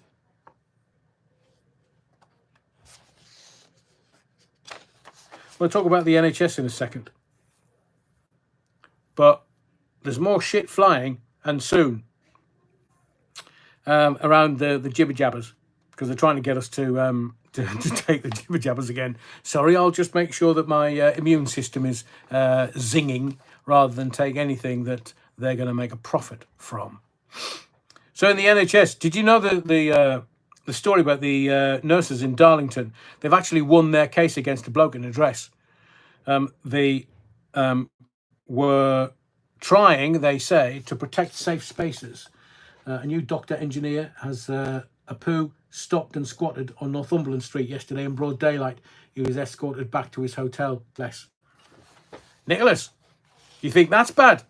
Have you not heard the story about how can I say this? Well, I'll just call him a bloke. He was very lonely, seemingly. So a bloke's got done for shagging a donkey. Genuinely, in a court of law, in this... And from what I've read today, because I literally couldn't catch my breath. It was like, what the is going on? We've got Bonnie Blue on one side, we've got a bloke shagging a donkey. I mean, how does that work? Don't tell Bonnie Blue. She might want 1,000 donkeys. But he got let off free because seemingly he'd had enough trauma. And when they caught him on CCTV, he legged it without his trousers on. I bet he did. But so this is why I can't work human beings out. Remember the Jerry Springer episode where the bloke came on with his horse. I want to marry my horse. And he's kissing the horse on. So I'm like looking at him, this scrote that shagged a donkey. thinking, right, can I get into your head and work out at which point you went, see that donkey over there?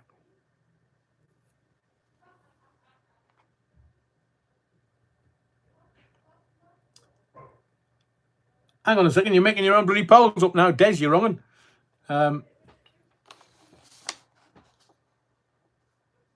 And I don't know whether you've seen the front page today. I mean, this is just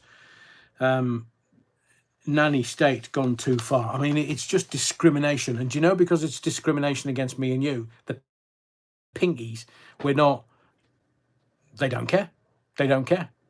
Where are you from? I'm not from round here. Oh, right, okay then. Well, there's some free healthcare and some free dentistry and free everything, and we'll pay you pocket money every week. Well, a little 8-year-old boy, front page of the papers today, was turned away because he goes to a private school. What? So a little lad goes to hospital, NHS turns him away because he goes to a private school. Tory MPs, quite rightly, and he holds a goal, rat up a drain pipe if they see an opportunity. Oh, it's morally indefensible. Quite right, it's bloody morally indefensible. It's just a symptom of Labour's vile class war, in my view. I thought it was equal treatment for all. I thought it was you could go to the NHS free at the point of need. And his ancestors and his family and others connected to him would have paid for the bloody NHS, because we all pay for it with our national insurance. Free at the point of need. But they're discriminating against a child because of the school they go to. Had a weird shite, man. Whoever did that, whoever the decision maker was, needs to be taken outside and just said, right, you have to understand that we have generations after generations after generations. The NHS is what, 80 odd years old? So what we'll do now is, you're not fit for purpose. You can't work in the NHS. You've turned away an 8-year-old boy that needed help. And you say it's because he goes to a private school?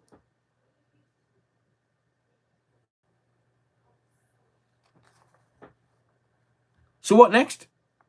Oh, you go to a private school. What religion are you? Oh, no, we don't like that one. So we can't have any religious bias or faith bias. I'm just making the decision. So can you sing the Lord's Prayer? Yeah, right, you're the wrong kind. Off you go. We're not going to treat you. Don't know whether to talk about... I think I'm going to... Has anybody got the video of the Andorra match or the chant from the Andorra match with the fans singing Keir Starmer's a cunt? Technical term. Caring, understanding 90s type, if you want the full moniker. If you have, can you get in touch? Just want to use it. The other thing, do you want to know who designed the Wuhan lab? You know, the lab where certain governments, like the American, have said that that's where the Charlie 19 came out of? It was designed by the chief executive officer of Moderna. Who knew? One of the big pharmas that was going to benefit. The chief exec designed the Wuhan lab. Oi, oi, oi, oi, oi. I mean, it's this rabbit hole of everything that we're coming across. It gets deeper and deeper and deeper. Charlie 19, man. Right, I think that's enough tonight. I have got more. I will have more. As I say, please be patient with me, because there's stuff going on in the background that I don't necessarily, because it's private and it's family, and I don't want to bring it here. But if I say I'm going to do something and then don't over the next few days, over the next week or so, I had to cancel my radio show on Saturday. So I will try my best to keep you informed and entertained. And just remember, this is not a show. This is a mission. Thank you for your likes, your subscriptions, but most of all, your indulgence. My name's Adrian Allen. This is the Theatre of the Mind. Go well. Stay safe, And hopefully I'll see you tomorrow night at 7:30 for another live. If not, if it's not there, you know that an emergency's taken place and I have to go and be with family. But otherwise, hopefully I'll see you tomorrow night. And whatever you do, wherever you go, don't forget the Battenberg. And smash the likes on the way out, you wrong'un.